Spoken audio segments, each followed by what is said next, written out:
Asbury, the defendant is your former boyfriend. You claim he destroyed some property that belonged to you. The defendant says that he didn't destroy anything. He merely tossed it all out in the yard. And in addition, he says you took off with his RV. So let me go back a minute. Where were you and the defendant living? We were living at my stepdad's property, or his house, down in Ferndale. Were you living in his house or on his property? We were living in the RV on the property. Whose RV was it? It was an RV that we had purchased during the time, or he had purchased while we were together for us to live in. So it was his RV?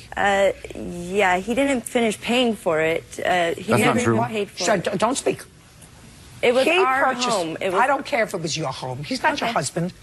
He bought the RV. Yes. Okay, so it's his RV. And I never took off with it. Just shh. Don't sound foolish. Okay. I just asked you a question. I said it's his RV. Yes. Now, when did you have this fight, Mr. Owens? September of 15. September 15th or September September of 15. I think it was the 17th to be exact. And what was the argument about? She ran off with her ex-boyfriend for the weekend. She says that you were angry. Of course You I would have was. a right to be angry. I mean, Okay. You have a right to be angry. I want you to tell me what you did with her property that was in the RV. when I found out that she had spent the weekend running around with her ex-boyfriend, I tried to call her, I tried to call him, to talk to him. No answer from either one of them. I went to my trailer, I took everything that was hers, I set it outside the trailer, I loaded my car up with as much as would fit, and I took that to my storage unit. The rest I left sitting in the yard in front of the trailer.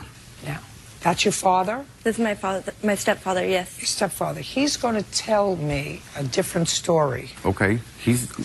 Just a second. Amanda. What's your last name, sir? Thomas. Mr. Thomas, were you at home when Mr. Owens was disposing of your stepdaughter's property? Yes, Your Honor. Tell me what you saw. I looked out my window, I seen black smoke coming up out of a big old fire. I went out there and I said, what are you burning? He said, I'm burning Christina's clothes and shoes and stuff. And I said, you can't be burning her stuff. You need to put that out because it's going to cause problems with the fire department and everything else. And I walked away and said, this ain't right, this ain't right. And I walked away. Did he tell you why he was burning her thing? Shh, put your hand down. He was angry with her and she had it coming. Is that what he said to you? Just that he was angry and she had it coming? Yeah. He didn't tell you that she was away with her boyfriend? He just said he was angry with her and she had it coming. What about her stuff that was in his house afterwards? Yeah. I'm just saying. I'm just saying. Wait. What? Your Honor, this is after a year of him. The reason why I left, I broke up with him. I wasn't running around with my ex-boyfriend. Yes, you were. He Just was listen cheating to me. on me the whole Would you- year. That's a lie. And I broke up with lie. him. I would say you should be right in the middle over there. Okay. I was there night prior, hanging out with her. I don't want to hear from you. What do you think this is? I don't know where people think you are. Especially coming from the one who ran off with her clothes. You know what I mean? You're going to pay her $500 for all of her clothes. How can I pay her Do you want to $500 know if why? she owes Do you me want for to my know? trailer? Do you want to know why? Why? Because you just shouted out. I'm not shouting out. Just a second, you just shouted out. I had something to say. Not unless I ask you. Well, ask me a question then. I don't want to ask you a question, Mr. Owens. I don't see how I can be held accountable for her stuff, and she just gets to take all mine and run off with it. Just a second. She's the one who told me she stole my trailer. Your Honor. She's the one who ran off with all her clothes from in front of it. I have a Her witnesses are the ones who took her stuff. I have a thing saying that I burned all your shoes. A text message from him. I went through 22 phones last year. I If bet she you does. open your mouth again, anybody, without my asking a question, I'm just going to throw you all out, which would actually be a joy for me. Do you understand? Yes, I'm sorry. Great. Now, that's what he's going to pay you for the clothes that he's burned. Now, I want to know, listen to me carefully. Okay. I want to know where his RV is. Your Honor. Look at me. Can I show No, you? you can't tell me anything. Can I show All you? He says he sold the RV. I have a text message saying I already sold it. Just a second. So with what you're... Look. I'm sorry. Look over here. Yes. Are you on something? No, Do you I'm take not. medication? No, I'm not. Okay. After dealing with him, I should, but no, I'm not. I have a message from him saying that he sold the trailer. I'm just asking you a question. RV. I said, where is the RV? If you say, I don't know, Okay. then I'm going to turn around and ask him a question. Mr. Owens, Yes, ma'am. where is the RV? No, don't look over there. Apparently, want you to look I over do not here. know where my RV is. When I went down there to get it, her stepfather told me that she came down with the truck and pulled it out of there. It's a lie. Did you hear what I said? Shut up. Did you hear what I said? Yes, I'm sorry. Miss Asbury says that she has a text message from you, listen to me carefully, that says that you sold the RV. I am going to look at that text message. So I'm just going to ask you a question, because now you say to me, I don't know where the RV is. I don't. So I'm going to ask you another question before I look at her evidence. Okay. Did you sell the RV? No, ma'am. Okay. Give me the last date when you saw the RV. Well, I'm not sure the exact date, because I had to go to McKinleyville to work, and I was gone up there for about a month. When I came back, it was gone. Just a second. Can I say one more thing, please? Yes. I went through 22 phones last year, breaking them and losing them. And I'm not quite sure, but I have my suspicions about where some of them went that I lost. I don't know, and I don't care where your 22 broken You know what I mean? phones But I were. mean- If you saved up all that money, perhaps you could live someplace other than an RV on your girlfriend's stepfather's property. Where she wanted us to be. Just listen to me. Don't answer me back. That's one of the joys of this job. I don't have to listen to people who are standing there answer me back. Okay. Now, you put your hand down. I don't want to hear you. Okay. Do you know, look at me, mister, do you know where the RV is? No, I don't, ma'am. When was the last time you saw it? Now it's on you. Look at me. Don't look up. It's I'm on trying to your remember the date. property. I took off. I came home. I was gone for 2 or 3 days. I came home, the RV was gone. My roommate said... No, don't tell me what your roommate said. Okay. Just tell him who was there the night before. You don't know where the RV No, ma'am. is. What proof do you have, Mr. Owens, that the plaintiff took your RV? Her stepfather told me that. And I bet you everybody in his house would have heard Just a it. second. When and what did her stepfather tell you? When I went back down to Ferndale and went to the house, my RV was gone. I walked in the house. I said, Kenny, where's my trailer? He goes, Christina came and got it a couple weeks ago. That's exactly what he said to me. Okay. Now, he said Christina came and got it a couple of weeks ago. Yes, ma'am. Now I'll see the text that you want to show me. That anybody could have wrote. No, it's from your Facebook. Your name's I'm going over there to behave Okay, yourself. okay.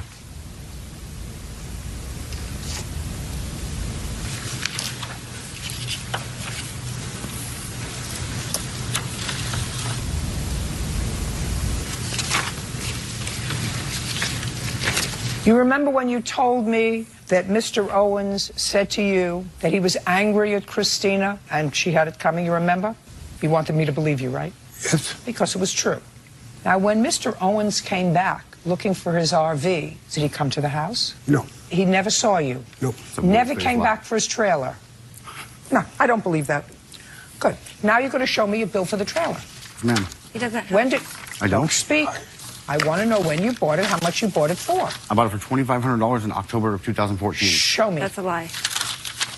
Your Honor, he's straight up I'm lying. going to dismiss your case. Your case is dismissed. You're not getting $500 for your clothes. No, Do you understand? You're not getting $500 for your clothes. Now I'm only entertaining his counterclaim. Do you understand? Because I told you, if you shout out again, that was going to happen. So it happened. That's what happens. That's consequence. You're not even giving me a chance. No. This is crazy. You mean in October, which is towards the end of the year, this bill of sale, they didn't remember what was 2014 or 2015? Is that what you're saying to No, me? I'm saying that the surface that they were writing on. What? Talking about this. People make mistakes, Your Honor. I don't make mistakes. I do. Not Everybody does. Not in October of the year, sir. Why not? Maybe in January, when the year first changes, what you do is instead of writing 2014, you write 2013. What about if the year somebody is who just turning. But in October, What about somebody who lives by on a mountain? October, you have to be dealing with very, very slow, dim-witted people. Exactly. If You they are can't- exactly right. If they can't, well, I'm Exactly. not slow and dim-witted. The truth People of the who only matter come is off you the mountain deserve twice each a other. year. Both of Can I- you. can I I don't believe please- this. Your can case I- is dismissed. Yours too. We're done. Goodbye.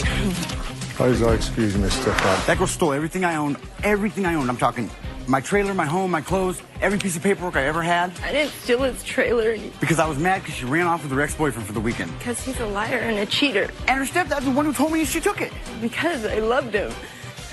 And he said that he would make it right. My friend called me and said he had just seen her in the car with her ex-boyfriend. I never cheated on him. I stayed home every night while he was out running around on me. Of course she thinks that. I work. I'm gone all day. She sits at home and does nothing but plot on me, I guess. And when I broke up with him, he burned all my stuff. I thought that she was cheating on me. And that's years of collecting and stuff. Of course she was. No, he's a liar. What relationship? I will never, ever even talk to him again. He had one chance to make right with me and he... I mean, I won't lie, I love the girl with all my heart. And if all it would take is I'm sorry That up, just like he does everything else. and a smile, and I take her back. But she doesn't know what love is. Am I going to protect myself? I'm not going to deal with him. He's the only person that can get to me. The defendant. At her place of employment And where was that? at Jack in the Box in San Antonio. How long did you work at Jack in the Box? A year. You a married man, Mr. Leeson? No, I'm not. And you? No, ma'am. Tell me the date that you met and how you met. Approximately second, third week in November, prior to November 15th, as a customer of Jack in the Box. And we greeted each other, said hello, exchanged phone numbers. And exchanged phone numbers. Why would you do that? I was interested. You were interested in her socially. Yes. And if you gave him your phone number, I assume you were interested in him socially. Yes, ma'am. When did you next see the defendant? Probably 3 or 4 days later Where? at my home. How did that work out? She came to your home? Yes. You picked her up? You went to his home? Yes, ma'am. What time? Early evening. And what did you do? We visited, we talked. And that's it. That's it. Is that correct? Yes, ma'am. When did you see each other again? Probably a few days, a week later. Where? Place of employment. At the Jack in the Box? Yes. And then? And then she called me, came over, needed assistance with some funds for moving Just in. a second, sir. Okay. So you had one visit where she came to your house for a few hours and you talked. Then you didn't see each other until you went back to the Jack in the Box. Correct. Where she was working and saw her there. And then the next thing that you heard from her was a telephone call that she needed money. Well, no, we spoke on the phone a few times also. You mean in between? Yes. But didn't see each other. I don't recall. Place of employment. I'd stop in and get a breakfast sandwich. Okay, tell me about the phone call. Hello, how are you? Keep going. Keep going. You said you're going to tell me about a series of loans that you made to her. She says there was never a loan situation. So right now you have a friend that you saw twice that you were interested in socially. She came to your home. The next time you saw her was at her place of employment. You saw her no other place other than her place of employment between that first visit at your home and when she called and asked you for money. So now I want you to tell me about the phone call. Well, she didn't call me and ask me for money. She called and came over to visit. And She called- during the conversation, She called, came over to visit a second time. And when was that? Approximately. I believe it was November 15th, her birthday. Okay, so she came over on her birthday. And? Well, actually, we had a date to go out to eat. And she brought spaghetti over and said didn't really want to go out to eat. So she brought spaghetti over. We ate the spaghetti and had a conversation. And then the aspect of needing to borrow some money came up. Tell me about it. She had move-in expenses. She was moving to a new apartment. And she struck me as a really kind, sincere individual. I don't care if And she struck so you. I just want to know what she said to you and what you said to her. she was desperate for some additional funds for moving expenses. You remember that conversation? Not exactly. Not going down the way he's presenting it to you. Well, tell me how it went down. I did. They really helped me out a lot as a friend and pursuing a I'm relationship. asking you about and the first amount of money he gave you for what he says were moving I expenses. don't even remember the amount that he given me, but he did give me some money as a gift to help me out with moving Well, this expenses. is less. We're talking about less than a year ago. How many times have you accepted money from men who were relatively strangers? He's given me money quite a few times. I'm not asking about him. I'm asking about other people, other men who were strangers, because you say you don't remember the amount. The first time he gave you money. There wasn't anyone else. Okay. So how much money did he give you, and what did you need the money for? Moving expenses, as he said. How much did you need? I don't recall, Judge Judy. How much did you give her for moving expenses? $600. Well, in your complaint, Mr. Leeson, you said that the first time she asked you for money was about a month after you met her in mid-November, when she called and told you that there was money missing from her job. Her job was in jeopardy, and unless she made up that money, she was going to lose her job. That's the first loan that you allege. No, that was the second loan. Well, then you got it wrong in your complaint. Correct. I have it wrong. That was the second time. Well, the second loan you said was a loan you agreed to pay her money for her car expenses so she could look for a job. She had difficulty at work with a shortage in deposit, and so I gave her money, lent her money. Nowhere in your complaint do you talk about, I'm going to show you your complaint. Nowhere in your complaint, Mr. Leeson, do you talk about moving expenses.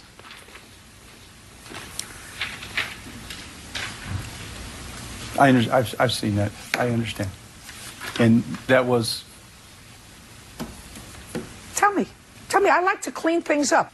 In That my was own shop. addressed earlier this morning and removed. Why? Not to put what in?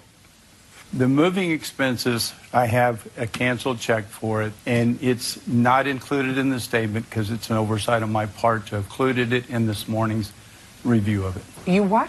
I have a canceled check for Right. $600 for the moving expense. Right. Discussed in reviewing the complaint this morning and just elected not to make a change to the complaint. Okay. So the first was for moving expenses, Correct. $600. Yes. And what was the next amount of money? $400 For what? car payment and car insurance. When did you give her that? And I'd like to see the canceled check. Here's the canceled check. It wasn't a check. It wasn't a check, Your Honor. Then the one for $400. This is the bank deposit slip for withdrawing the money. No. I just want to know when it was. So can I see those two things, Bert?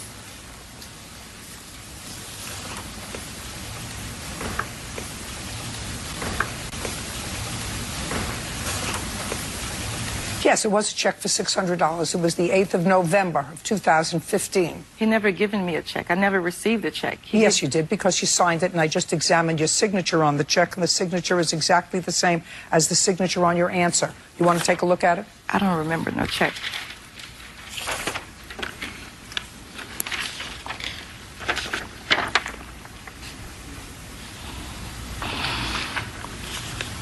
Got it now? Yes, ma'am. Good. All right, so she borrowed $600, and then you paid a car payment for her 2 months later, Correct. and she hadn't paid you back any part of the $600. That's correct. Well, then why would you loan her any more money? She lost her job. She Who cares? didn't have a job. Yeah, And but then you're talking about a different story. So you had no expectation of being paid back the $600 because you hadn't been Yes, I paid did. back that $600 between the beginning of November and January. yes, Not a penny had been paid back. That's correct. When you gave her another $400. Correct. Now, that $400 you and I are going to have a problem with. When was the next amount of money you gave her? Date. 3 tanks of gas in January. Not interested. Not interested in 3 tanks of gas. What All else? right. The next would be a $60 charge due to the loss of her job and getting Date. hired to a new job. Date. January 17th. So then you gave her another $60 after she hadn't paid you back the $400 for the car, the $600 that you gave for the beginning of November. What next? $300 to pay for a bond When? in March 16th. Oh, now we're in March. So now we're in March of this year. And she hasn't given you back, and that's for a bond. Correct. So I assume you were arrested for something? It was a misdemeanor that I What? did. It was I don't care what you were arrested Yes, for ma'am. something. Yes, ma'am. And what was your bond? It was for $300. Okay, fine. So now we're getting all the way back. You understand where we're going, Mr. Leeson? $600 you loaned her. That's what your check says. Let's say I believe it, that it wasn't doctored or anything else, that it was a loan for $600. But then you continue to see her. And I assume at some point it became more than a chatting relationship.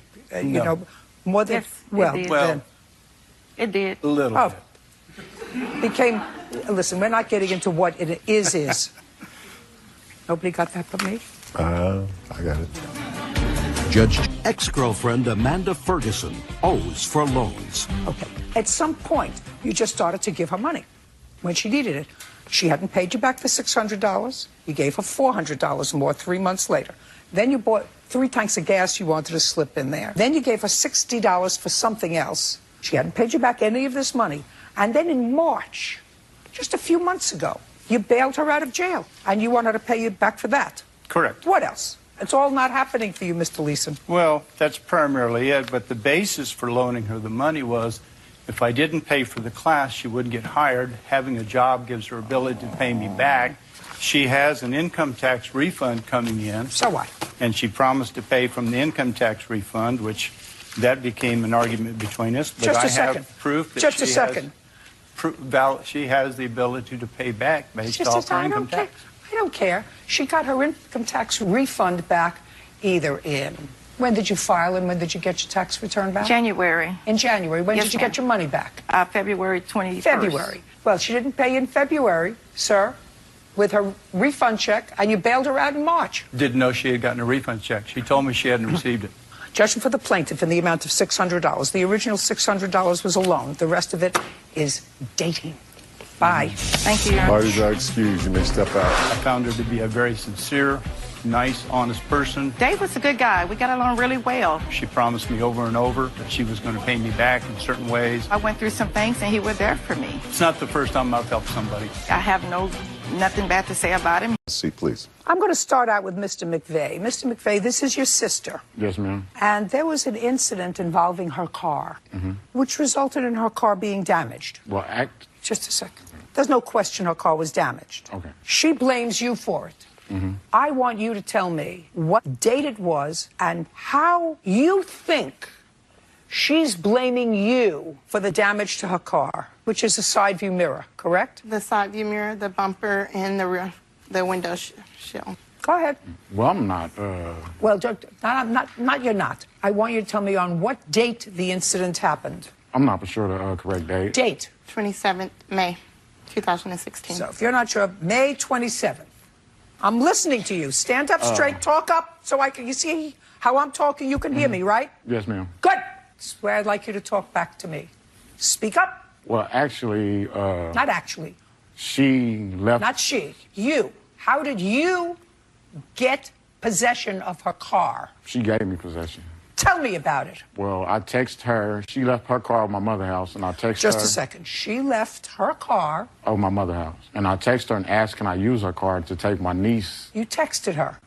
From what phone? My mother's phone. So when you texted her from your mother's phone, it comes up from your mother's phone. Yes, ma'am. Tell me what you texted her from your mother's phone. I asked her, "Could I take my niece out to eat and to go shoe shopping?" And she said yes. Tell me exactly what you said. I said, "Do you mind if I take Khalees to get something to eat and go buy her some shoes?" Okay, do you mind if I take your niece?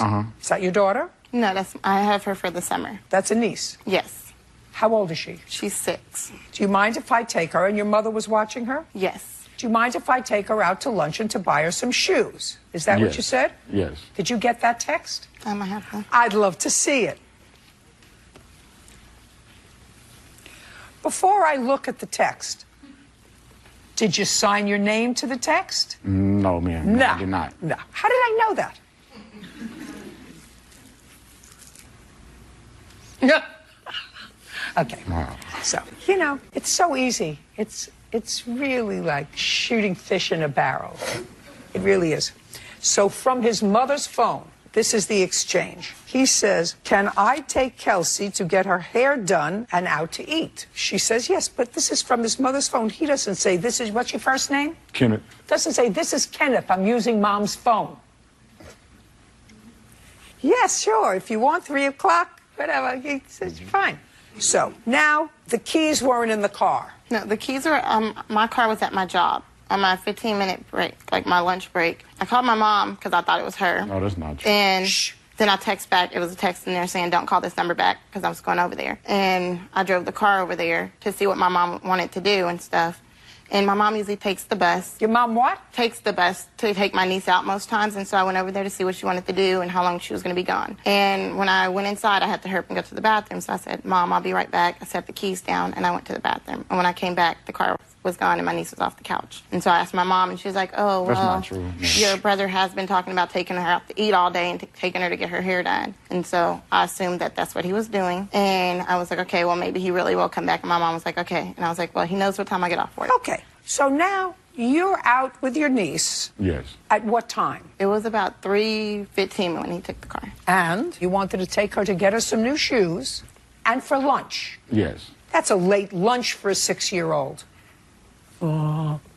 That's a late lunch for a 6-year-old and some shoes. Where were you taking her for lunch? McDonald's. Did you take her? Yes, I took her. What time did you get there? I believe about 3:30. So you got her to McDonald's at 3:30 and you ate with her until what time? About 4 o'clock. And then where did you go, Kenneth?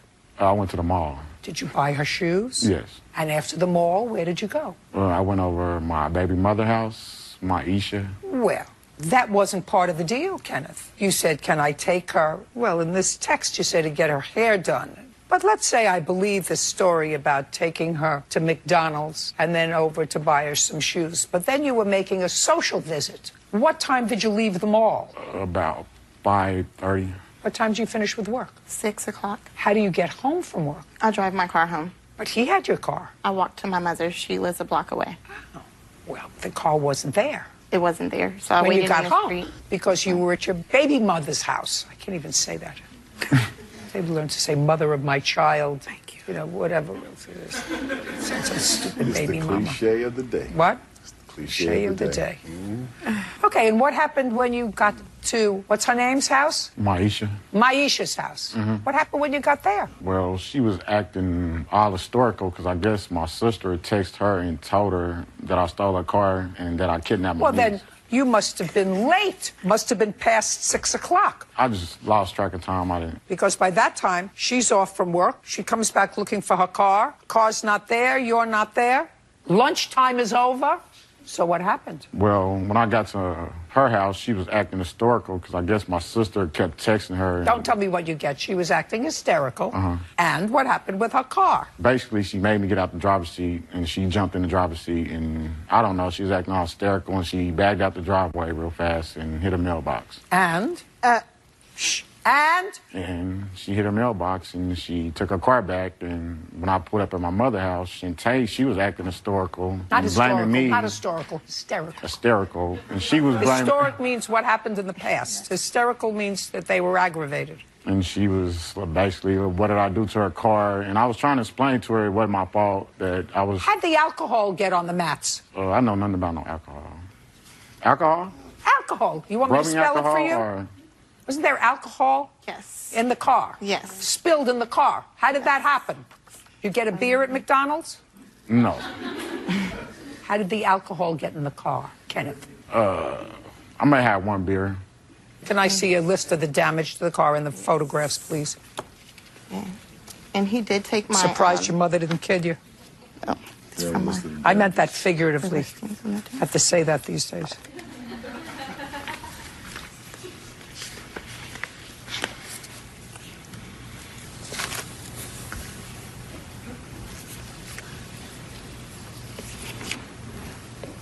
What happened to the windshield? The windshield. The windshield. I had no knowledge of the damaged windshield. I just know about the rearview mirror. So the car needs $811.34 to fix it. Is that right? Yes, ma'am. Judgment for the plaintiff. Thank you. We're done. Parties are excused. You may step out. I was really upset because he had my niece in the car drunk driving. As far as the drinking, I wasn't drunk. I might have had a beer, but I wasn't drunk. I was upset about the car, but more upset because my niece... There was just one beer. I wasn't drunk, and then I was just trying to take my niece to get some shoes. That's it. to stop drinking. Thank you. And stealing people's cars. Yep, I guess. Parties have been sworn in. You may be seated. Folks, have a seat. Ms. Thorne, I gather from what you wrote in your complaint that you collect old cars. No. What do just you have do with 3 all these cars? What do you I'm do? a process server, so I drive around a lot. So I need the cars for backup in case one breaks. Are we talking about? 3. Anybody else drive in your house other than you? My husband. So you have 3 cars for 2 people. Right. According to your complaint, you gave the defendant, who was a mechanic, approximately $1,500 to buy parts for one of your cars. And you did that on what date? That was March 27th and April 1st. And he was supposed to purchase the parts for which car? The Mercedes 500 SEC. And when did you bring that car to his shop? In March. Was that around the 27th? It was at his house already. I had towed it there. I have the tow receipts. When did you have it towed there? January 12th was when I towed it. So it wasn't running at all on January 12th of Right. 2015. You had it towed to his house, and you didn't give him money for the first time until March 27th. Right, which I have the And receipt right here for. How much money in total did you give him That was $725 on that day. on March 27th? Right. Is that after he had diagnosed the car? Yes. Well, he did said that I needed certain parts. did it take him 2 months to diagnose the car? Yes. Is that right? No, it's not. Tell me. Her car was over 40 miles away from my house. She had it towed to her house. I drove to her house and took the camshafts out of the car so that I could take those and match those up with new ones. So there was no diagnosis. I took it apart at her house, and she'd given me half the money on that day. On which day? The day that I took them apart. She gave me the money so that I could go purchase the parts for it, match those camshafts with the ones that I needed. How did you determine it was the camshafts that were the cause of the problem? Because when I was at her house, I took the valve covers off, and the rocker arms were worn out. You could see the camshafts were worn out, and I have those with me that I could show you a new one versus I wouldn't know if I were looking at a camshaft or if I were looking at a Tiffany necklace, how much did she give you on the 27th? I believe it was $800 that evening, and then she came and gave me the rest a day or so later. And in total, how much did she give you? $1,500. And where is that car now? That car is at her house where I took it apart. But you never put it back together? No. Is the car at your house? Yes, it is, in the garage. How long has the car been in your house? From his house on March 7th. So you took the car back to your house on March 7th. Yes. Subsequently, you gave him $1,500 for him to purchase these two camshafts, whatever they are, shafts. Okay. Now, I would like you to tell me, if she gave you the money for them, why doesn't her car run? She had given me the money, and I took the old parts so that I could match them up to get the correct new part. Once I had gotten the new part, she had called me. And I'm a one-man show. I was in the middle of, I had a motor completely apart. I could only do one thing at a time. She called me and said she needed the car done. She goes, did you get the parts? I said, yes, I did. She says, can you come do the car today? I need it done. And I said, I cannot. On what date was that? It was a Tuesday when Give me the month. April 1st. April 1st. So let me understand this. You finally gave him money, any money, on March 27th. And you gave him the rest of the money April when? 1st. April 1st. So now he's fully paid to get the parts on 4/1. And you called him, according to you, wanting to know when he could do the car. Right. And then you say in your complaint that he wrote you a nasty text. No, he was yelling at me on the phone. Just a second. Well, so now you tell me what you said to him and what he said to you. You finished paying him for the parts on April 1st. And you called him and said what? Asked him when he was going to be able to come fix my car, finish it in my garage. And he started yelling at me. No. Oh. He wouldn't yell at you. He might have given you an answer that you didn't like, and then you started to get hot with each other. But he's not a crazy man. I'm watching him. You would have said to me, when are you going to come and fix my car? And he said to you, I can't. And you said to him, you know, when could he? And he said on Tuesday, which was... Just a second. Well, now we're coming, you see, now we're coming like reasonable people. You're telling me things that I can believe. You called him and said, now I paid you today. When can you come and fix the car? He said, I can come on Tuesday. No, he didn't say he could come on Tuesday. Well, when did he say he could come and fix the car? I thought he said he could come on Tuesday. That's what you said to me a moment ago. Well, he said that on the first text, and then he said he couldn't. Just a minute, the first text. Right. So he sent you a text. Yes. Great. And you called him what date was the first? That was April 1st. Which was what day of the week? Wednesday. Wednesday. And he said, I can come? The next Tuesday, which was the 7th. Okay, and what did you say? Then on the 7th, he said he couldn't make it again. Okay, so on the 7th, he said, and you have the text saying, I can't make it. Yes. On the 7th. Okay, this beginning to sound familiar to you, Mr. Skiles? Yeah. Great. So on the 7th, he said he couldn't make it, and what did you say? I said that I already gave him the money. You know, I don't understand why does he keep putting it off, basically. Okay, and what did he say? He said that he couldn't make it, that he was busy, and that he was doing the best he could. Did he give you a date? No. Why not? I basically had a motor apart, and I told her that No, that's all right, but that's a week. And if you're a one-man operation, you should be saying, well, I have a motor apart. It'll take me a week. It'll take me 10 days. I mean, you can't be that much of a one-man operation that you can't finish a motor in 10 days. Right? I had a problem car, which it was just a nightmare trying to figure out what was going on with the car, and that was what was holding me up. So I had explained to her, the second that I've got this figured out, you're the next in line. I've got a car that's completely disassembled that I can't figure out the problem. I'm having a difficult time. And let me ask you this question, Mr. Skiles. Sure. Now that you got the part for her car, the two parts that you need, how many days would it have taken to pop out? You had the old parts out, so you had to pop the new parts in. Correct. How long does that take? Probably a 2-day job. We were going to do some other things when we did that as well. We were going to do a little bit of restoration, some paint work. And well, she wasn't asking for the paint work. She was just asking for the parts that you had. So my question to you is, and make sure I get a legitimate answer that I'm going to understand, and more importantly, Officer Byrd is going to understand, how many hours would it have taken you to pop in the new parts? Probably 8 a day's worth of work for me. So 8 hours? Yes. So what you're telling me is from the time she paid you, for another couple of weeks, you couldn't say, well, this car was a nightmare.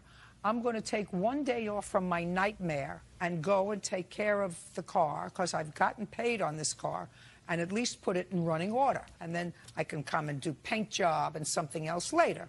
That would sound to me to be reasonable. Yes. So why didn't you do that? I was involved with what I was doing, and her house was 50 miles away. It was a long way away. And, you know, that's just, I was trying to get, you know, the car that I was working on finished. Well, now... And it did, the car that I was working on really messed me up. It messed my whole schedule up. Then you shouldn't have taken on this job that she had for you. I'd already taken it on, yeah. Well, you shouldn't have. Yeah. I mean, not that, you know, I don't have too much sympathy for her because she had a car that wasn't working in January. We're not talking about April. So she got along without it January and all of February. And she didn't have it fixed, so she didn't need it. It wasn't required for transportation. It sat around for years. Well, whether it sat around for years or not, I don't know that. Yeah. But certainly you took her money. So now you have her money, and she still has a car that has no parts. Yeah. Well, you can't do that. Judge Judy Thorne says her former mechanic, Gary Skiles, removed parts from her car and refuses to return them. Gary is countersuing for harassment and defamation of character. Go ahead. I felt that it was something that was never pressing to her before. It was just an ongoing project that we were working on. So, I didn't feel like there was... But now we have a problem, Yeah. Mr. I think Skiles, that you didn't perform any work for her. I went there and I removed the parts. The $1,475 was for parts. Just parts only, yeah. But you didn't fix the car. So she has to get her money back. Well, what happened was when she called and she said, "Can you come work on my car?" And I said, I'm busy. I'm stuck on this car right now. I got a problem car. I heard that already. Listen. Yeah. And what she had said, she goes, she flipped out on me and she put my name on Craigslist. She put my wife's name. She I'm called. not getting to your counterclaim yet. Okay. I see you have a counterclaim for other That's stuff. why I didn't for other stuff. So is what you're saying that you didn't give her money back because it was retaliatory? I didn't have an opportunity to. All right. Well, now is your opportunity. No. Basically, she completely, when I said that I can't get to it right now, she came unglued. She started cussing. She hung up the phone. Within 2 hours, I had the police at my house. Okay. There was a... Very good. Now, you make another allegation against Mr. Skiles. So $1,475. Show me. Unless you acknowledge it was 15. Was it 15? It was 15, yes. Then he says 15. 15 it is. Okay. The other part of your case is you say that he stole parts from your Mercedes. It was the camshafts that he took with him that he was going to that's nonsense. So, okay. And he wasn't giving them back, So, he said. $1,500. Now, you have a counterclaim. And your counterclaim is that she defamed you, and I'd like you to show me. Okay. I got over 1,000 text messages, and she put my picture, my house number, my address, my phone. Can I just see what you're claiming? Okay. Sir?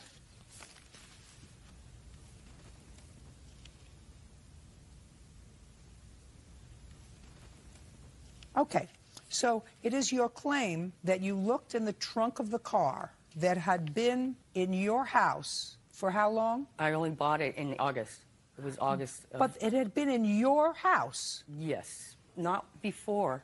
It was at his house. I towed it to my house. It was at his house for how long? 3 days. And how long was it at your house? I had it at my house for a month and a half. Month and a half? It was broken, yes. It was always broken? No, I just got this car in August. And it was driving, yes, so you were I driving drove it around. Just a second. Either you or your husband were driving it. Yes. When you took it to his house for the 3 days, it was not drivable. Right. I towed So it he there. didn't drive it. No. So why do you ascribe to him something, and you put it here, that you found drug paraphernalia, meth pipe? Yep. How dare you ascribe that to him when the only two people for the last year that drove the car, according to what I know, are you and your husband? I didn't have the car for a whole year. You had the car more than 3 days. Right. Right. So And how it was at dare his you house. put on the internet, beware of mechanics on meth? That's outrageous. That's going to cost you your $1,500. It left. That's going to cost you. That's outrageous. Outrageous. A, I don't even know if it's true because you were annoyed. B, he had the car in his house undrivable for 3 days. You had it for a year. So you're ascribing, if you found it, which I doubt. I did. I have pictures. Oh, you may have pictures. I doubt that you found it there. I don't know where it was, but you got some nerve putting this on the internet. Now, you can put on the internet that he took the parts, he took your money, he didn't give you the parts that you were supposed to get. I would beware of this mechanic. He's not reputable. That's your opinion. But beware of meth mechanic. That you can't do, my dear. Anything else? She had put us on numerous sex sites. My wife and I were getting phone calls at up to 3 and 4 in the morning. It was absolutely unbelievable. School. Did you go to his children's school? No, I did not. I called CPS. Because I found a meth pipe in my car. He was working on it. He left it by my air filter in the trunk. He told me to find my air filter in the trunk where I found the meth pipe. It's absurd. Absurd. Your complaint is dismissed, and I'm awarding him $5,000 on his counterclaim. That's all. And now, the next case. All parties in the matter of Sanders versus Sanders. Step forward. 23-year-old Catherine Sanders is suing her sister, 22-year-old Jennifer Sanders, for 2 unpaid loans. Miss Sanders, this is your sister, and it is your claim that she owes you for 2 loans. Yes. How old are you? 23. And what do you do for a living? I'm a sales rep. Who do you live with? Myself and my children. How old are your children? I have 4. I have a 6-year-old, 3-year-old, 1-year-old, and an 8-month-old. And you live alone with them? Yeah. Who takes care of them when you're working? My mom and their father. When was the first loan you made to your sister? The first loan was in May of this year. What was it for? $3,000 for her to move into her new apartment. Where did you take the money from? I took it out of my bank account. Did you give her a check or cash? It was cash. The reason why it was cash was because she didn't have a bank account at the time. So I went and I withdrew it out of my bank account. Can I see, please? Yes. This is the withdrawal of the money. This is when I got the money right here.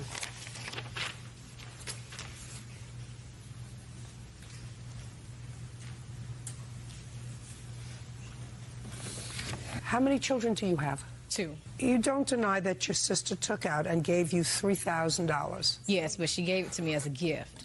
Why would somebody who works full-time and has 4 children give to somebody else who, do you work? Yes. Who works and has 2 children, $3,000? That's a lot of money. Go ahead. So the situation was in April of this year. Someone broke into my home, pretty much destroyed everything that I had. So I had to pretty much start over. So my initial case was to go to my mother. I spoke to my mother. It was nothing that she could do to help me. So I went to my older sister, who told me that at the time that my sister Catherine was staying with her, so she didn't have any additional room, but that Catherine was getting ready to move out. She informed me, she said, well, I just want you to know between you and I that she's supposed to be getting some extra money. So just call her and see if she can help you. At that point, I called her and I asked her if I could borrow the money. So good, perfect. And she said what? Well, I asked her if I can borrow the money. She said, you don't have to borrow it. She said, I can help you out and just give it to you. Oh, baloney. No, ma'am. Okay, Yes, what's ma'am. next? You said it No, right the ma'am. first time. Okay, go. In August of this year, she came to me and said that she took her car to the repair shop, that she needed help with her car. She turned her car in. Some stuff was going on in July. She didn't get any money or enough money to get up to get her car back out. And where she lives and where her children go to school at, is no buses or anything out there. She kept coming to me and was like, well, you know, I'm supposed to be getting my money back from the insurance company. Please, can you just help me? Can you help me? What insurance company? She got into a car accident and she was supposed to be getting a settlement from the insurance company. She said, can you help me? Please just get my car out. I took it to the repair company. Can you help me? Well, at that time in August, she hadn't paid you any money back in June and July. No. On the $3,000. So why would you rely on her to pay you back any more money? Because at the time, this is when it was ours to get her check. She already settled with the insurance company. How much the insurance company Now, for? with that, I didn't I ended up only getting $600 because I wasn't in the accident. All I asked you was, how much did you get as an insurance company settlement? They only got paid $600 because I wasn't the one who was driving the vehicle. I was a passenger in the vehicle. Of course. So is what you're telling me, you got $600. Correct. That was the settlement that you're talking about. Correct. Were you expecting more? Okay, we've already finished with the $3,000. The $3,000 you already, in your statement, said, I called and asked if I could borrow $3,000. Correct, but she's informed me. She says I don't believe that. sisters. I don't believe that part of it. I'm rejecting the second part where you say I'm your sister and you don't have to return the money to me. And I would never say nothing Just like a that. second. I don't believe that part. So I do believe the first part of the statement, which you blurted out very easily because that was the truth. See, if you tell the truth, you don't have to have a good memory. But she did Let's go to me. $1,500. Is that what she gave you to get your car out? She did, but she contacted me on that instance to ask me if I needed help with my vehicle, because I didn't even tell her about it. I contacted my mother and I asked her if it was anything that she could do to help me get a rental. Again? Correct. Again, you asked your mother for help. I asked my mother. Did you ask your older sister for help again? No. Because at that point, because I know my sister, she has a child as well. My mother, all of my mother kids are grown. She has 4 children. 4. Correct. Young but children. I didn't call her on that instance. I called my mother and I asked her if she could... Stop. I called my mother. Stop. Take care of your own expenses and your own bills. Judgment for the plaintiff in the amount of $4,500. That's all. Thank you. Now, the next case. All parties in the matter of Diaz Metter versus Jackson Bedell. Step forward. 24-year-old Savannah Diaz and boyfriend Lauren Metter are suing their former roommates, Tony Jackson and boyfriend Brady Bedell, for unpaid rent and bills. The defendants are countersuing for hotel expenses and lost wages. Are you two people a couple? Yes. Are you two people a couple? Yes. And you lived together, the two couples, for a brief period of time? Correct. And that didn't work out, which is not unusual, which is what keeps me in business. And you think that they owe you money for rent, for utilities, and other nonsense. They say you forced them out of the apartment, you should pay their hotel bills. If you think I'm not excited about this case, I want to tell you something. I'm really not excited about it. So we're going to keep it moving forward as quickly as possible. Judge Judy, boyfriend Lauren Metter are suing their former roommates, Tony Jackson and boyfriend Brady Bedell, for unpaid rent and bills. The defendants are countersuing for hotel expenses and lost wages. Okay, what month do you claim they owe you rent for? The prorated month of November. Were they living in the apartment? They moved out on October 28th. So they were not living there in November? Correct. When did you move out of the apartment? November 7th. So you were not living in the apartment? Correct. Did you pay rent for the apartment that you shared for the month of November? Well, we paid for the 1st to the 7th. So the answer is no. Correct. You did not pay for the month of November. Correct. Then they don't have to pay you for the month of November. See, isn't that easy? Perfect. I'm taking it as a given that you didn't get along, and that's why this whole thing went sour, okay? You moved into another apartment in the same complex, I assume a smaller one. Correct. 2 people, you live there alone? No. No. You have roommates? You don't learn. I have no sympathy. So they don't owe you for November's rent. What else do you think that they owe you for? Well, we looked up in the Washington state law. I don't care about Washington state law. They didn't live there. You didn't live there. You didn't pay rent. They're not going to pay you for something that you didn't pay. Let us move on. We also have past utilities and electric and cable. For what month? October. And utilities from August and October. Take out those bills. How much is it that you claim is their share of the utilities for August and October? Utilities for October. I'm sorry, there's also September in there as well. $73.44 for September, and it was $45.69 for October, and $45.96. And that's their share? Their share. Okay. Do you acknowledge that you owe them that? It's either a yes or a no? Yes. Great. See how easy this is? What else? We also have Comcast. And for what month? For October 27th to November. Forget it. Next. Let's go. Come on. I have $119. I have things to do. Let's move. What else? She never gave us 30 days or any notice whatsoever to move out. She gave us 3 days notice. $119. And be happy your landlord let you move into another apartment. And you were foolish enough to take in other roommates. Anyway, now I'm going to get to your counterclaim. So far, you owe them $119. You want them to pay your hotel room. Correct. Because? We gave them a 36-day notice on October 25th. So? And they moved out on us, or gave us that they were changing the lease and moving on October 28th. So? So we left October 30th. Good for you. Good. Are you staying in a hotel now? No, our new apartment was not available until November 20th, and so we did have to stay in hotels until that time because we were not in the new apartment. Well, good. You didn't pay November's rent, right? Correct. Good. Use that money. $119 for utilities. We're done here. Thank you. I actually, wait, but I have receipts that I paid them $350 in electricity and cable bills. Just a second. I thought you said that you owe them $119. You said it was a yes or no question. I do agree that we did agree that we had bills, and I gave them money every single month. Show me. I have every single month, and every yellow note is where we actually gave them money, how much and what for. When did you prepare that? It's not an answer. When did you prepare it? Every month. I'm a server, so I collect cash every day, and this was done every single day, month by month. How many months did you live together? Only 4 months. Okay, give me some proof. That's not it. That you gave them $73 and $46. It will be written on here. Judgment for the plaintiff for the amount of $119. We're done. Parties are excused. You may step out. You may be seated. Folks, have a seat. Mr. and Mrs. Kingsbury, this young lady is your daughter, and you're suing her over the return of a cat that she took from your home. Your daughter says that the cat belongs to her, and she has a counterclaim because she says that you made a gift to her of an automobile for her 18th birthday, and shortly afterwards you had this argument and you took the car back. So that's her counterclaim. We'll see. Let's talk about the circumstances surrounding the cat. What I gather happened in your complaint was when your daughter turned 18, there was an evening back in, I think it was October of last year, that everybody was at your house. An argument transpired. And the argument was between the two of you and your daughter? There was no argument. Not on her birthday, no.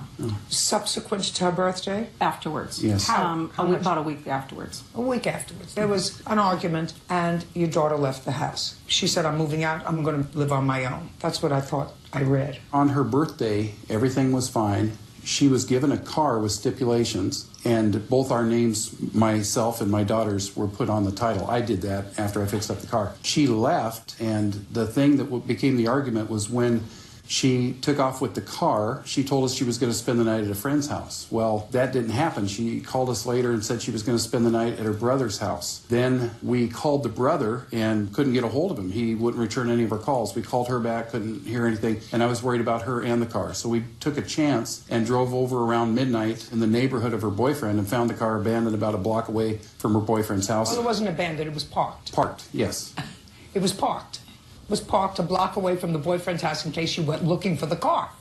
Yes. Right. I would agree. Right. I've had children. Go ahead. And so I drove it home, and I parked it at home, because this violated the verbal agreement that we had after I let her go with the car.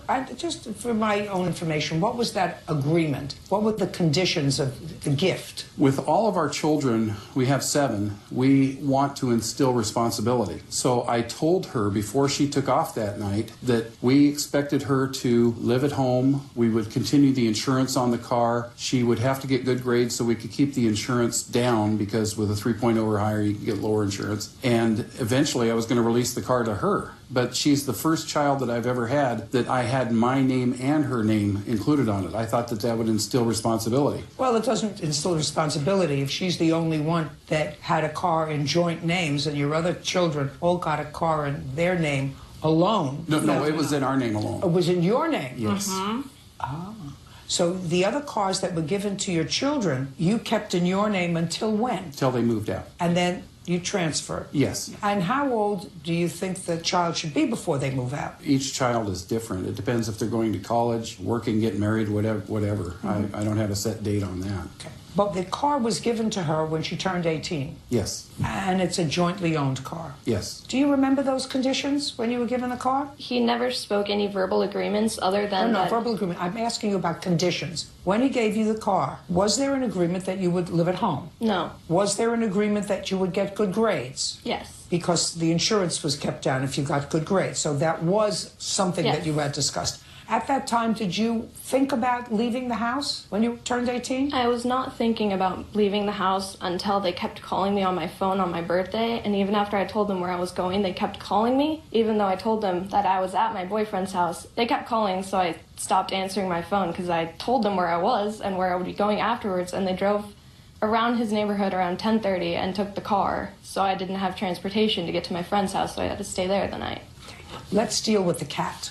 Tell me how you got the cat. Because that's their issue. Their issue was you came back to the house, you had a kerfuffle with your parents in October, sometime in December while they were away, you came and picked up the cat. You were not allowed to take the cat on the day that you left. That's what you say. Is that right? Yes. Okay. Tell me when you got the cat and from whom? On December 25th of 2015, Christmas Day, I had a verbal acknowledgement from my landlord that I could... No, how did you get the cat? Who gave you the cat? The neighbor allowed me into the house to get the cat. When the cat was a kitten, how did you get the cat? So, about a month before my birthday, my 10th birthday, my sister got a cat. 10th birthday? Yes. So the cat's now 8 years old. Go ahead. My sister got a cat, and their landlord did not allow pets, so they were going to get rid of it, and I begged my parents for a cat, and they allowed me to have the cat as an early birthday gift, and my sister thought that the cat would be mine as well. And well, don't tell me what your sister thought. So you got the cat from your sister? Yes. When you were 10. Between the time you got the cat and the time you left the house, where did the cat sleep? He would either sleep in my room or downstairs on the couch. Did the cat ever sleep in your parents' room? No. Okay. Now, tell me about the day that you left. Okay, so on my birthday, I just went out with my siblings to go bowling, and then afterwards I went to my boyfriend's house, and then I was going to go to my sister's house. Oh, my friend's house, sorry. But I wasn't able to go to my friend's house because my parents took the car. Got it. So you stayed over at your boyfriend's house? Yes. Who does he live with? He lives with his mother. Where are you living now? With my boyfriend and his mother. I rent a room in their house. You going to school? Yes. When was the last time you were home? December 25th. Is your boyfriend here? No. What does he do? He is also a high school student. How long have you been together with him? Over 2 years. Does he work in addition to going to school? He occasionally works with his mother. What kind of work? His mother is a landscaper, and he works with her occasionally. Who are these people that are here with you? This is my sister Emily, my brother Nathaniel, and my sister-in-law Trina, Nathaniel's wife. How long have you been out of your parents' house? I moved out when I was 23. And you? I was forced out at age 17. Okay. Does anybody have any information with regard to the cat? Yeah, so growing up, that cat was always referred to my sisters. Us, having a bunch of kids, we'd always try to take it and, have it in our room and whatnot, and got in trouble several times because that was my sister's cat. It made very clear it was my sister's cat. I was there when it was gifted to her. Tell me how that happened. Basically, my sister decided that her landlord would see a cute kitten, could have it, and then that wasn't the case. So they decided to give it to the family, and since it was my little sister's birthday, gifted it to her. Tell me exactly how that happened. That was a long time ago. So you don't remember? Okay. Sit down. The cat's been with you now since December? Yes. Okay. And when you found out that your daughter had come back into the house after she left in October and removed the cat in December, your complaint says you called the police. Yes. Why? She'd been gone for 2 months. We instructed the neighbor to not allow any of our children on the property because of the way she left. And we were just shocked. We were dumbfounded when he called to say that she ran past him, grabbed the cat, ran out of the house and said, "You don't have to worry about taking care of the cat anymore," jumped in the car and took off. I have police reports from that, and I also have an incident report from Washington County Police Department on the night that she actually left. And it shows some contradictory to what she's saying. I'd like to see the police reports. Okay, so this is the incident of the night she left, and this is the police report on December 25th.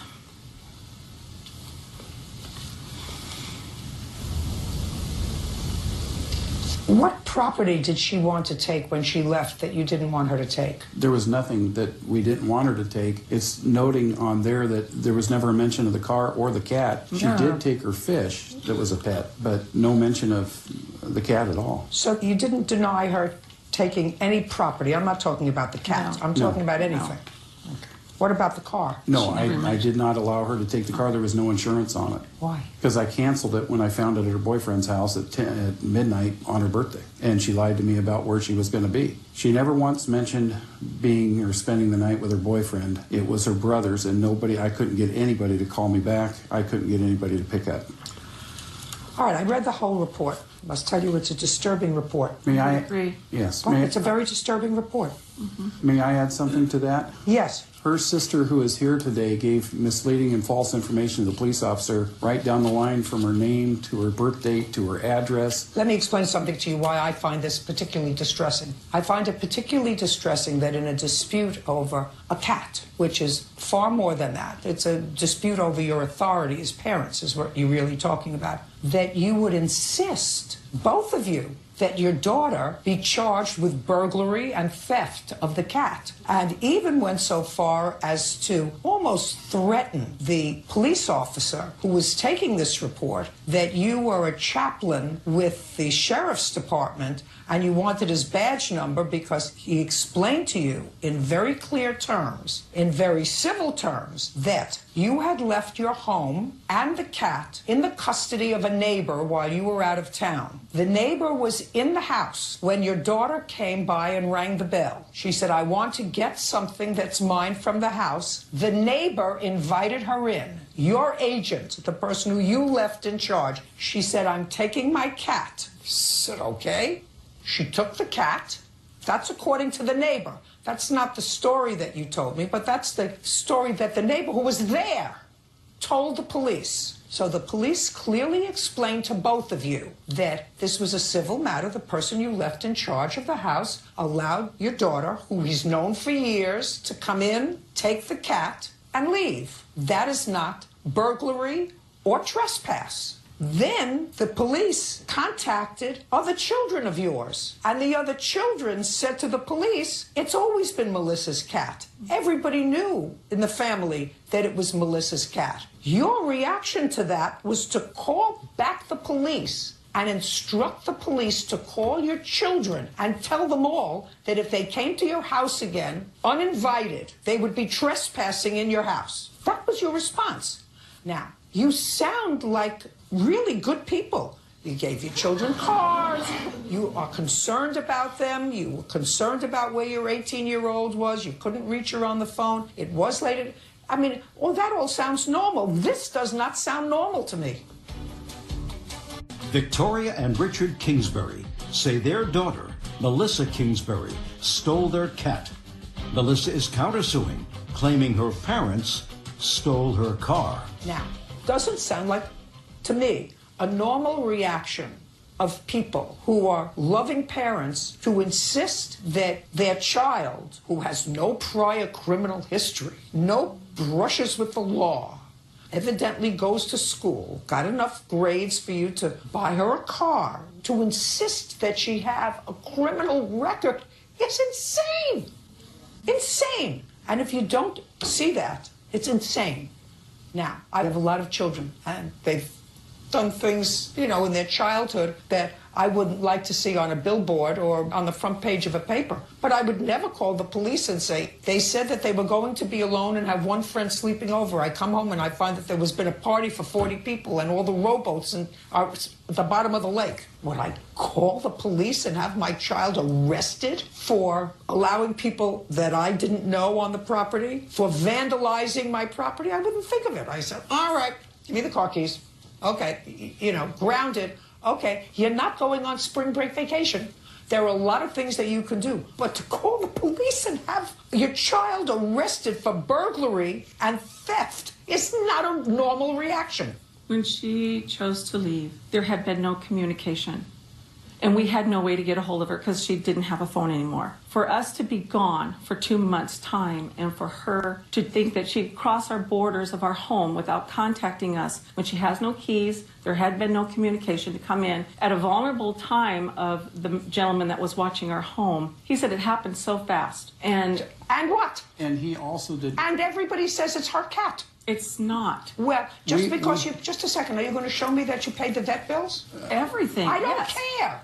We have a picture of a cat that we gave her. I don't She's getting this cat mixed up with a cat that she was given younger. And his name was Bendigo. And he was a black cat. And she had him for about a year and he ran away. Zacchaeus came into our life as Melissa stated, through an elder daughter that her, the circumstances they couldn't keep him. The family kept saying, "Mama, bring him home, bring him home." And I finally gave in. Zacchaeus was cute, but he was all of ours. We all took care of him. It's her cat. She's got the cat. She's not giving it back. She did.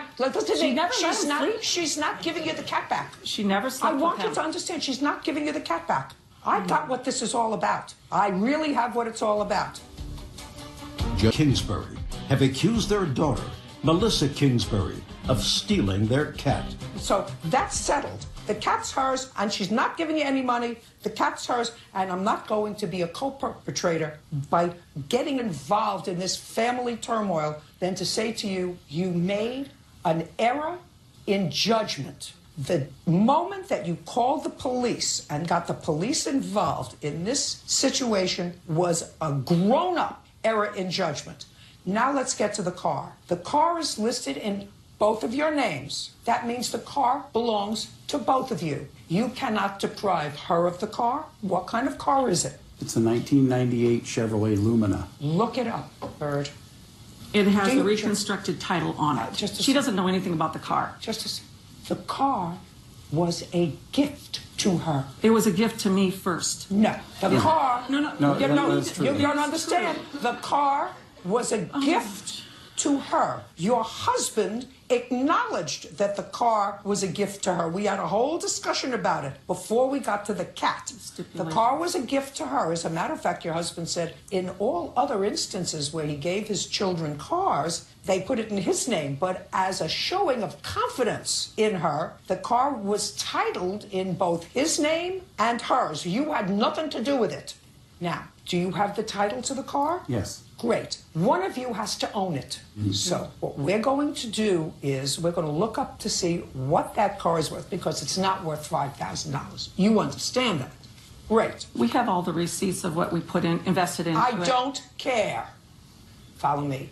I don't care. Car is currently worth, and you're going to sign the title to the car over to your father, and he is going to give you half of the car's current value. Do you understand me? Do you understand? Yes, ma'am. What's the car currently worth? LS. LS, it's a base model. There's no cruise control, and it's a reconstructed total title. $850. I'd like to see the title.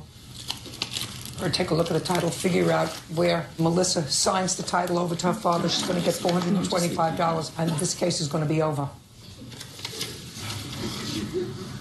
This is what it looked like before we got it. This is what it looked like after we did all the work. I don't care. You're going to keep the car. The car's yours. Melissa, signed right there.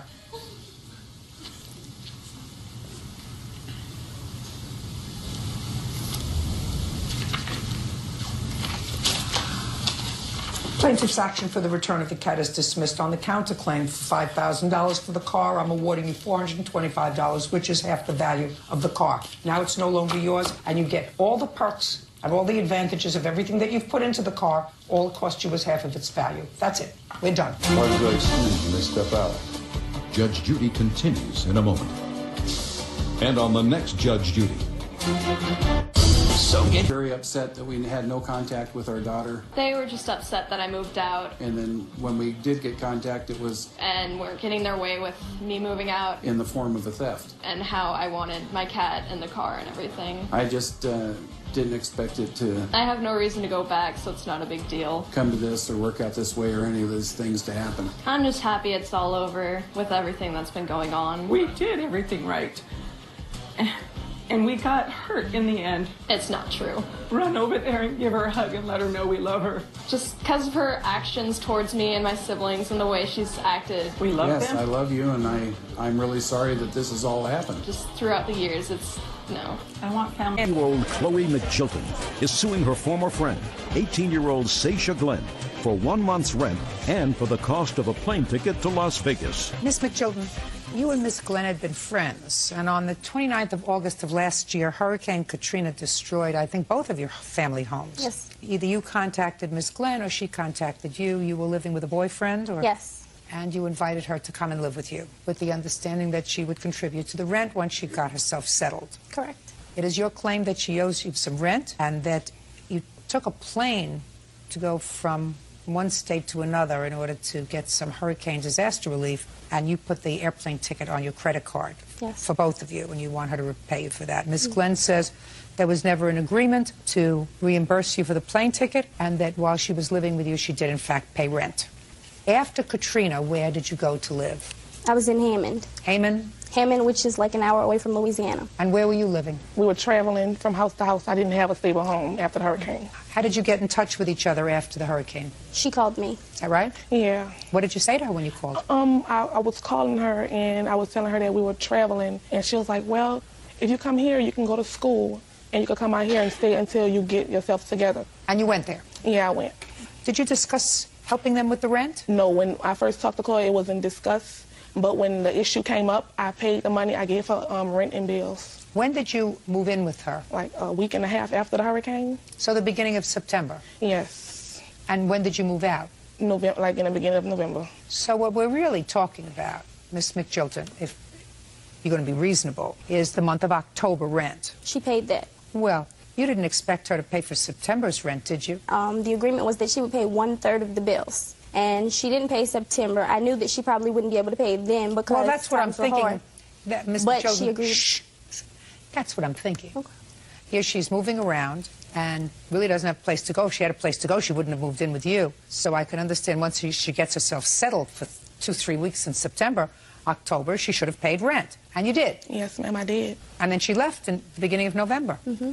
So she's paid the rent. Now let's get to the airline ticket. In September, we flew from New Orleans to Las Vegas because my mother, she received assistance from Red Cross in Las Vegas for people for Hurricane Katrina. She couldn't receive assistance for me, so they said if I came out there, they would assist me. She said that she wanted to go also, so I paid for her to go along with me, knowing that she would repay me because that's what she said. And we went out there, she received the assistance, and we came back, and she didn't repay me. That was right what she was saying about how I was receiving the money, and she wanted to go out there, and she asked her boyfriend. He was like, no, and then he was like, why don't you take Stacia with you? So she was like, okay, and she paid for the ticket. No, she said okay, but then she must have said to you, do you want to go with me? Yeah, I said I'll go. But I didn't know I was going to be able to receive the money because I didn't have like a lot of identification with me. I only had my ID. I didn't know I was going to be able to receive. How much money did you get? $360. And how much was the plane ticket? $365.80. What did you do with the $360 that you got? Well, with that money, because when we were denied like food stamps, so with the money that I had, I bought food for me because we made our own groceries, and I bought clothes that I needed to have. How are you supporting yourself now? I'm receiving unemployment because I lost my job because of the hurricane. Well, you have to pay Miss McJilton for the plane ticket. She doesn't have a lot of money. I don't have any money either. Well, you're getting unemployment insurance. Why didn't you send her $10 a week? She wasn't calling me and asking me about the money. The money came up when I was moving. The money came up when I was moving out, and she placed a note, a sticky note on the computer that said, "Owe to me." Didn't have any name on it. Listen to me carefully. You were both hard-pressed as a result of this hurricane. It's now substantial amount of time after the hurricane. You're now back in school. Is that right? Yes, I saw school. Okay, that's wonderful. And where are you living? I'm living in Houston now. You have an apartment? No, I live with family members. Good.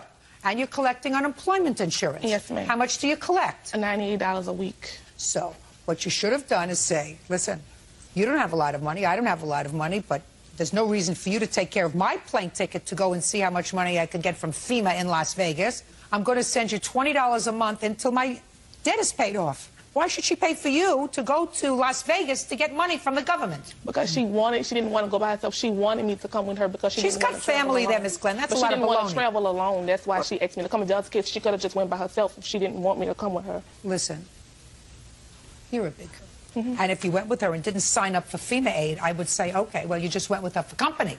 But you went with her, you signed up for money, you didn't know how much money you were going to get when you went down there. You thought maybe you were going to get a whole bunch of money. Unfortunately, you didn't get that much. I understand that, judging for the plaintiff for the amount of $365.80. That says Amber and her friends cheated on a poker hand.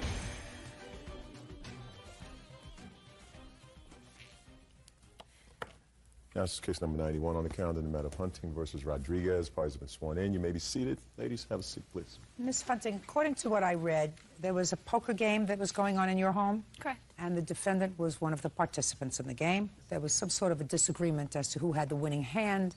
The defendant lost, and you claimed that in a tiff, when he left, he damaged your car. He says he didn't do it. How do you know him? He is just a friend of a friend, and he was invited to my house by our mutual friend. Do you have a regular poker game that goes on in your house? No, it was just for fun. How many people were there? 6. Men or women? There were 2 women and 4 men. How many of the men did you know? 3 of them. He was the only one you didn't know? Correct. What about the other woman? She's my witness, Tristan. So tell me what happened. Well, it was August 27th, 2004, and we just had a gathering at my house of friends, and he came with our friend Robert, and I had no reservations about it. I was okay with that. And I think he had been drinking before he came over, but I still wasn't really concerned. He decided to participate in our game, and it had gone on for a good couple hours with no problems. We were all just hanging out having fun, no problems at all. And then when he had thought he won a hand and there was some questions about it, he kind of got defensive and aggressive when we tried to tell him otherwise. And he got angry at us, and he started calling names and pushing people and getting up and getting violent. So what happened next? Well, we tried to break it up. He tried to fight my boyfriend. He was calling names. He picked up a bike and actually threw it across the deck and bruised my friend's arm. I have a picture. Did you do that? No, ma'am. Why would she make up such a story? I don't know. I can't Did you really lose a hand in speculate. poker? No, ma'am. I still remember the hand.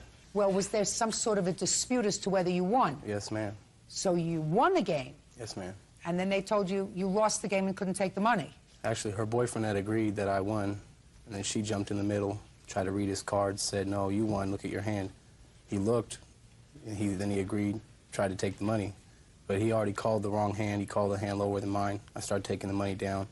He kept trying to argue with me. She kept jumping in the middle. I admit I did call her, but it wasn't really directed towards her. It was like, I don't want to hear what any have to say when 2 men are playing the game. It's our money, it's our game. No one else is in the game. The women weren't playing? No, they already lost. Sorry. They already lost all So their the money. been playing, Yes, ma'am.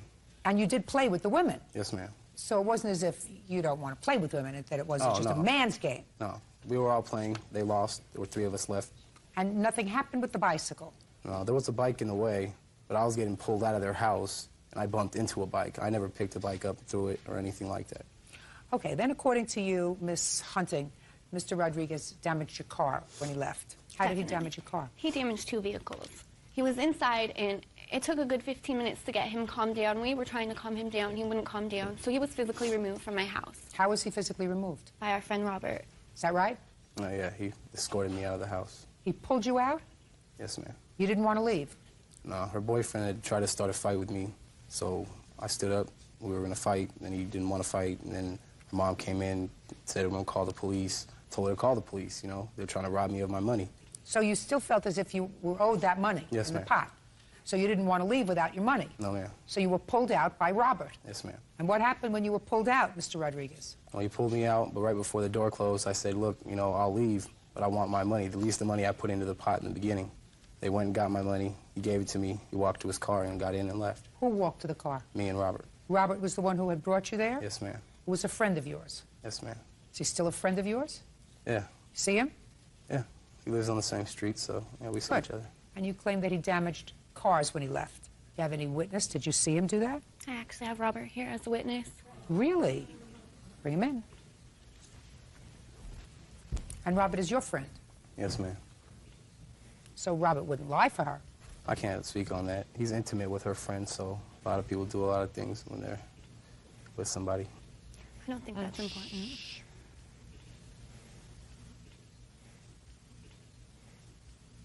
Swear the witness, please. Raise your right hand, sir. You swear to tell the truth in these matters? Yes, I do. State your name for the record, please. Robert Silva. Mr. Silva, Mr. Rodriguez says that you're a friend of his. Is that right? That's correct. How long have you known him? About 15, 16 years. You invited him to a party on the 27th of August at Miss Hunting's home. Is that right? Yes. You were playing poker? Yes. And there was some sort of a dispute over a winning hand. We're getting past that. Did you see an incident involving Mr. Rodriguez and a bicycle? No. Didn't see him pick up or toss a bicycle? No. Did you remove him from the house? We walked out together. You didn't pull him out of the house? Pull, no. I was just, he wasn't done talking, and I think we were done talking, so I said it was time to go.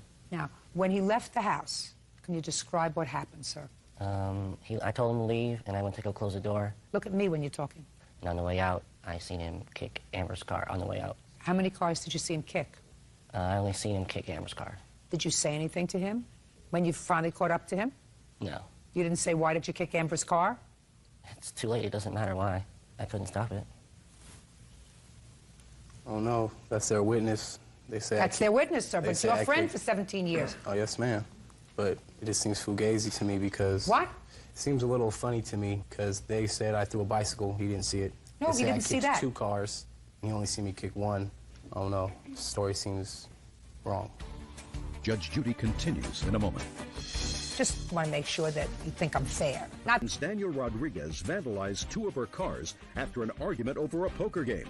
Amber has produced a surprise eyewitness. Did you call the police immediately? As soon as I saw the damage to the vehicles, I went inside. Was that the same day, the 27th of August? Yes. Can I see the police report, please? How old are you, Miss Hunting? 21. You live at home with your folks? With my mother. And this is your mom? Yes. Who, if I called her as a witness, would testify about a lot of bad language that she heard, and she said she was going to call the police, correct? Correct. You have photographs of the vehicles? Yes, ma'am. I'd like to see them, please.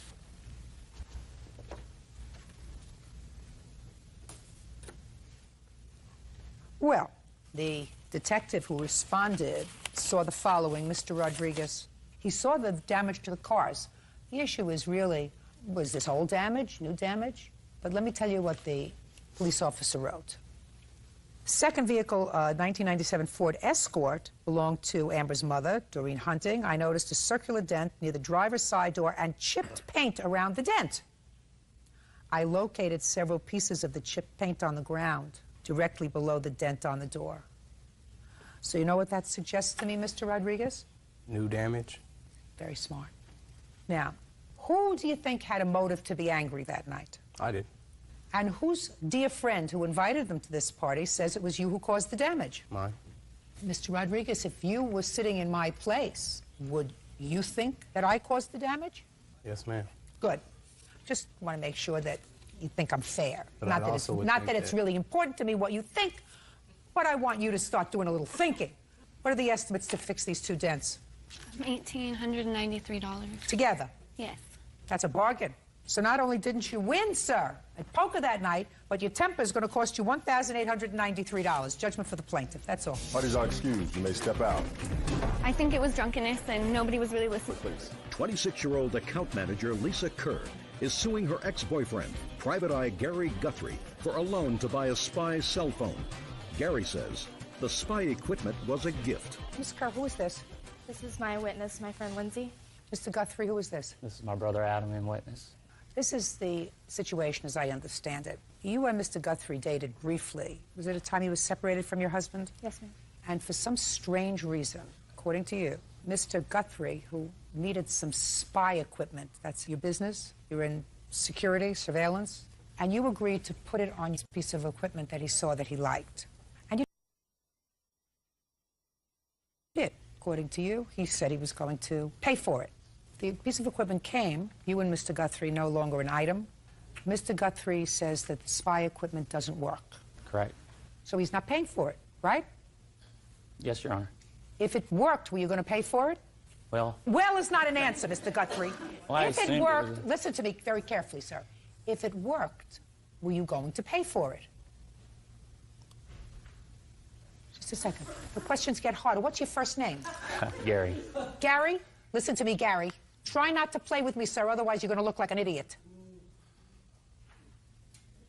If it worked, were you going to pay for it? Yes, Your Honor. That wasn't hard, was it, Gary? No. Did you actually think you were going to come here and make a fool out of me? No. So it didn't work. And you told the plaintiff it didn't work, right? Yes, ma'am. And so the company said, send it back to us, and while you're not going to get your money back, you can buy additional merchandise. Or switch it out for another one that might work if it Or came. switch it out. Yes, ma'am. And you understood that, right, Gary? Yes, Your Honor. See how mellow Gary is getting now? Gary gets it now. Because in Gary's answer, he thought he was being a wise guy, and he told me first it was a gift from her, that she bought him a gift. And then she changed her mind because she went back to her husband and they got this big bill, and that's why she's probably coming after him. That didn't ring true to me. So that's why I asked Gary if he was intending to pay her back for it if it worked. You understand, Gary? Then you bring along genius with you over here. Because the idea was, according to you, and you agree, that you were told to pack up the old equipment and send it back to the company. And you brought her over the box. No, I didn't actually bring the box. How did she get the box? Through my brother. He brought her the box. Yes. And she paid for sending it back. That's correct. Not you. She paid for sending it back. Now, genius, you can stand up. Lisa Kerr says ex-boyfriend Gary Guthrie owes for a loan to buy a spy phone. Gary claims the phone was broken and he tried to return it. You got a first name? Adam. You didn't pack up the spy equipment, did you, Adam? I was told... is not an answer. I did pack up the equipment. You did? But I grabbed the wrong device, apparently. What does that mean, genius? When I gave it to Lisa and she shipped it off, they told her it was the wrong device. But I did not know because my brother was out of town. It was a phone call that told me to pack up the device. What did you tell your brother to do? I told him to grab my cell phone and back it up to get to her. Your cell phone? Well, that's not a spy piece of equipment that costs $3,400. Well, if you've seen my other cell phones, you'd understand that I have a lot of cell phones, and all my cell phones are pretty high-tech. I somehow think, Adam, that this was a little scammy-whammy that was going on here, kids. You sent back the wrong thing. Did you send back the wrong thing? Yes, by accident. Ultimately, you found the device, and it had not been sent back, right? Correct. When you found the device that had not been sent back, what was the first thing you did? Well, I told her I obviously must... So the first thing you did was call her? I tried to attempt to. I wasn't able to get in touch with her. So you did call her? Yes, once I found out it was the wrong device. Well, then I want to know, what date did you find out it was the wrong device? Mid-December, somewhere in the middle of December. And when did you find out that they didn't receive the device? December the 18th or 20th. And when did Mr. Guthrie call you? I actually never spoke with him about that until I had left to go on Christmas vacation, and I ended up breaking my leg. So I was out of commission for a few months, and I finally got a hold of him again in March. So between December, when he found out that he did not give you the right piece of equipment, and March, are you telling me he never called you? Not that I spoke with him, and not a message that I got from him, no. So he never called? No, ma'am. As far as you know, he never called? Right. What did you do with the piece of equipment, Gary? Well, come mid-April, we were fishing, and I was trying to get the device to work, which is the whole issue, how it didn't work. And out of frustration, it actually ended up in the lake. So, Gary, who do you think ought to pay for this piece of equipment? Well, my assumption, seeing that she didn't call me back for that period of time... Didn't call you back? Did you send her a letter? I didn't send a certified letter, Your Honor, no. Did you send her back the piece of equipment and say, I'm sorry, my idiot brother made a mistake? The answer is no. The answer is you took the piece of equipment and you threw it in the lake. It's according to you. I don't know whether I believe you or not, but that's according to you. When did you throw it in the lake, Gary? Let's see, April, mid-April. So you could have done a lot of things. The first thing that you could have done was try her once on the phone, if I believed that. You couldn't get her in. So you packed the piece of equipment up and say, I'm sorry, this was a big mistake. That's in December. I'm going to bear the burden of sending it back to the company. I don't want you to send it back for another $70 because my brother doesn't know whether he's a foot or horseback, right? You chose not to do that, Gary. Were you annoyed that she went back to her husband? Huh? No, Your Honor. Well, then if you weren't annoyed that she went back to her husband, why don't you do the right thing? Yes, you say lack of communication. Lack of character is more like it. How much was it? The original purchase was $3,035. The other items that he chose to replace it came to an additional $223. They wouldn't send me a return authorization. Just a second, you mean you bought other stuff, Gary? Gary! Did you buy other stuff? You bought another $223 worth of stuff? I was trying to exchange, yes. You were trying to exchange it for the wrong piece of equipment that your brother sent back. Something that actually worked. Just a second. You bought some other stuff despite the fact that your brother sent back a bad cell phone instead of this piece of spy equipment. I wasn't aware that he'd done that, Your Honor. Well, did you send back the other stuff that you purchased for $223? I never received it. We never received it because we had to give them the list of the items that we wanted in replace of it. After we gave them that list, they gave us the return authorization. Once they received the phone, they were going to send the items. Well, they never received the phone. So they never sent the items. Why? Then you shouldn't be charged for them. But I have the email where it says we have to charge your card prior to even giving you the return authorization. Then you have to call them and say you never sent those items. Do you understand? I'm not charging him for those. That you take up with the company. They never sent you the merchandise. They can't And charge I you. have done that. It's a company in Thailand. It's really the only way I can communicate with them is through email. Well, then I would suggest that you be smarter next time and not deal with a company in Thailand and not deal with Gary Understood. and his brother. Judgment for the plaintiff in the amount of $3,035.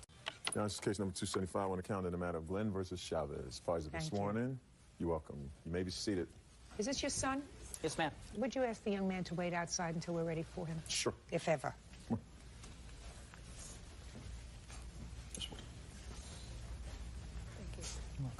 Thanks. You're welcome. Mr. Glenn, according to your complaint, you rented a room from Mrs. Chavez with your son. Yes, ma'am. And you claim that she unlawfully locked you out of the apartment. Yes, ma'am. You suffered damages as a result of this unlawful eviction. You want returned your rent, the deposit, your moving expenses, and punitive damages. Yes, ma'am. Ms. Chavez says that she never locked you out of the apartment. You left, and she is counterclaiming for a variety of things: stolen property, damage to the apartment, and sexual battery, as she will explain to me. When did you rent this room, and why were you looking for a room? My son and I were living in an environment that I felt was unacceptable for him. My work hours are late, and I wanted somewhere where I could consider him home at 12 years old. So I responded to an ad for a room for rent in a beautiful home, and I quote to you, cable, DSL, nice neighborhood. And I met Elena with my wife, and I told her that... Were you and your wife living together? No, at the time, no. I went through 17 months of self-employment and financial problems prerequisited her to move in with her parents and myself and my 12-year-old son to move into a smaller residence. We had a condo. Your son is not the product of this marriage? No, no, ma'am. So you were separated from your wife at the time? Yes. And we left and had a good conversation with Elena the first time I met her. And, when was that? That was, I think, late May of this year. When did you move into the room? June... About June 28th. June 28th or something to that effect. She may have documents too. Is that right? When did he move in? He moved in July 2nd. Do you have a lease? Yes, ma'am. I can see it, please. This is for the first room, and this is for the second room. How many rooms were there? There were two. The first one was the 28th, the second, I mean, it's 4 days difference. When I had the conversation with Elena and my wife concerning the potential rental, and my wife and I spoke about it, we thought it was a good idea, but I didn't have the capital. She wanted a month's rent and a month's rent for deposit. So I approached her again some days later and asked her if she'd be willing to rent to me with just the rent up front, and then we can make payments or something for the deposit. She hesitated not 1 second, absolutely. So my son and I, we moved into a small room that was very small, but it accommodated us. Nice house. We went into the other room after the fact. It was a much larger master bedroom. So. Okay, how much was the rent on the second room? $800 per month. Is that right? Yes, it is. So you were in the second room, $800 per month, on or about the beginning of July, and you paid her how much? $7. She probably has receipts for that effect also. 7 something and. Mr. Glenn, you knew you were coming to court today. Right. My stuff is all over the place in storage and everywhere because of this. Mr. Glenn, that's not my problem. That's your problem. You I know you're understand. coming to court. If your stuff is all over and you're talking about a couple of months ago, you get it. You get it together so that you have it. I apologize. Ms. Chavez, how much did he pay you when he moved in the beginning of July? When he moved in the beginning of July, he gave me $600. The last payment he gave me to complete that was $200, supposedly $200, but he only gave me $150 of it, lacking $50. All right. $750 you received from him the entire month of July, and what was owing on that room was $800 for the rent. Is that right? The security deposit, how much did you receive for security deposit? He never paid that, Your Honor. Is that correct, sir? Not during the month of July. That's what I'm asking you. So the month of July, you never paid for the security deposit, No, ma'am. and you were $50 short on rent. Yes, Now ma'am. let's get to August. Okay. How much did he pay you for the entire month of August? $770. So for the entire month of August, you were $30 short in rent, correct, sir? Mm-hmm. And how much did he pay towards the security deposit? Nothing, Your Honor. Is that correct, sir? No, ma'am. How much did you pay towards the security deposit in August? In the month of August, I paid $80 to her on the 26th, and I think I paid her $172 or something down to my penny in the 1st of August. So it's about $250 and 20 cents, roughly. For deposit. And an additional $770 for rent. For rent. Right. Yes. That's not true. I give him receipts when he gives me money. And She gives me receipts like this sometimes also. Just a second. In any event, there came a time, according to you, take your hands off your hips. Yes, ma'am. Came a time, according to you, in the month of August, that you told her you were leaving. Yes, ma'am. When did you tell her you were leaving? August the 26th, I was paid by a side job that I did. I'm an auto mechanic, fixed her car a few times, and said, Elena, let me give you $80, towards my rent, because I'm going to be about $80 short. She took the cash money, and she put it in her pocket, and she said, Tim, I can't put that towards the rent. That's got to go towards the deposit. And I said, okay, understandably so, but if you do that right now, I won't have the rent complete on the 1st. And she goes, it's not my problem. I don't have nothing to do with it. So I told her, I'm going to move out on the 1st. I'll make other arrangements, okay? That was Saturday the 26th, I believe it was. Okay. Sunday, we go to court, my son and I mean, court.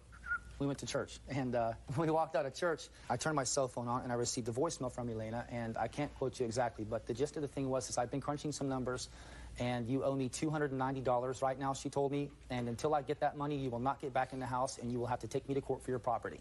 This is the day before school starts, and I have a 12-year-old boy, all right?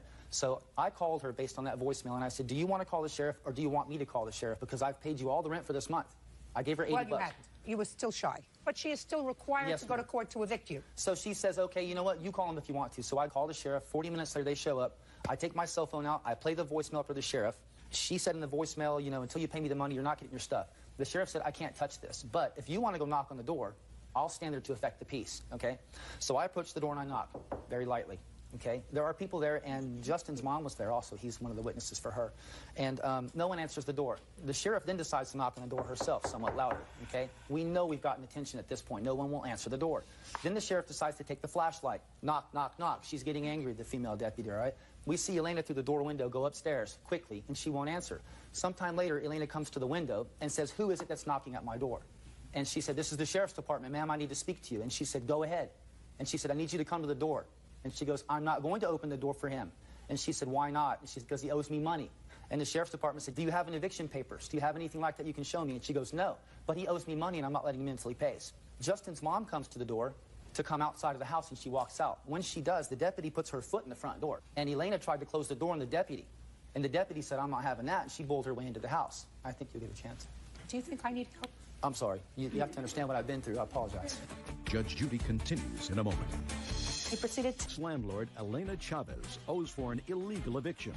Elena is countersuing for a security deposit, the return of property, and sexual battery. Go ahead. This is unbelievable. The deputy then forced their way into the house, at which point Elena became completely irate. Just unbelievable. She almost sat on the ground going nuts. She told them I stole money from her. She told them that I broke her gate and that I exposed myself to her and her 2 children, all right? At this point, I thought about it for a moment and I said, I don't even want back in this house because I can't leave my boy here. Who knows what she's going to do? Do you have a police report? They did not make a police report. The answer is you don't. No, they didn't. Here's the case number if you want to call them and verify. Do you have a police report? I'd like to see it, please. Okay. Let me see what they both have. So the watch commander looked at me and he goes, do you want to be here? And I said, no, but I want my stuff. And he goes, well, go get your stuff. So I went upstairs and started to get my stuff. And the whole time I've got my cell phone on, my wife is listening to it on speakerphone the whole time. And the watch commander said, can you prove this to me, what you just said? And she goes, yes, I can. She goes, Justin, Alex, and that's these 2 guys here. And they come downstairs with their hands in their pockets looking at the ground. And he goes, this woman says that he exposed himself to her and her kids. Can you testify to that? And Justin and Alex both looked at him and went, nope. And he said, ma'am, I don't want to hear anything else from you. I want you to sit down and let him get his stuff. And I left. And did you get your stuff? I got all of it, yes, ma'am. Okay. And as I left, I gave Justin, in the presence of Kareem, everything that belonged to Elena, the wireless modem, the stereo pieces, the leather jacket I still owed money on, even some chairs that belonged to another renter. What leather jacket that you still... A leather jacket I was buying from her. I gave her $10 out of 50, and I had forgotten it in my closet, but as I was moving, I saw it. In his presence, I gave everything that belonged to her to him. And if I still have anything else, it's because I forgot it. I'm not taking nothing from her. Put your hands down. Put your hands down. This is just unbelievable. So I have a few direct questions to ask you, Ms. Chavez.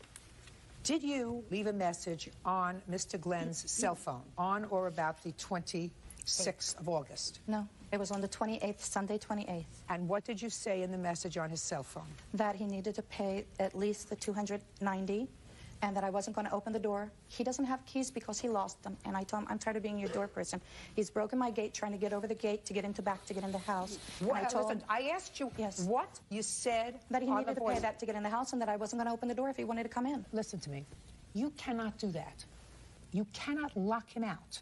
You cannot prevent him from entering. That's an illegal eviction.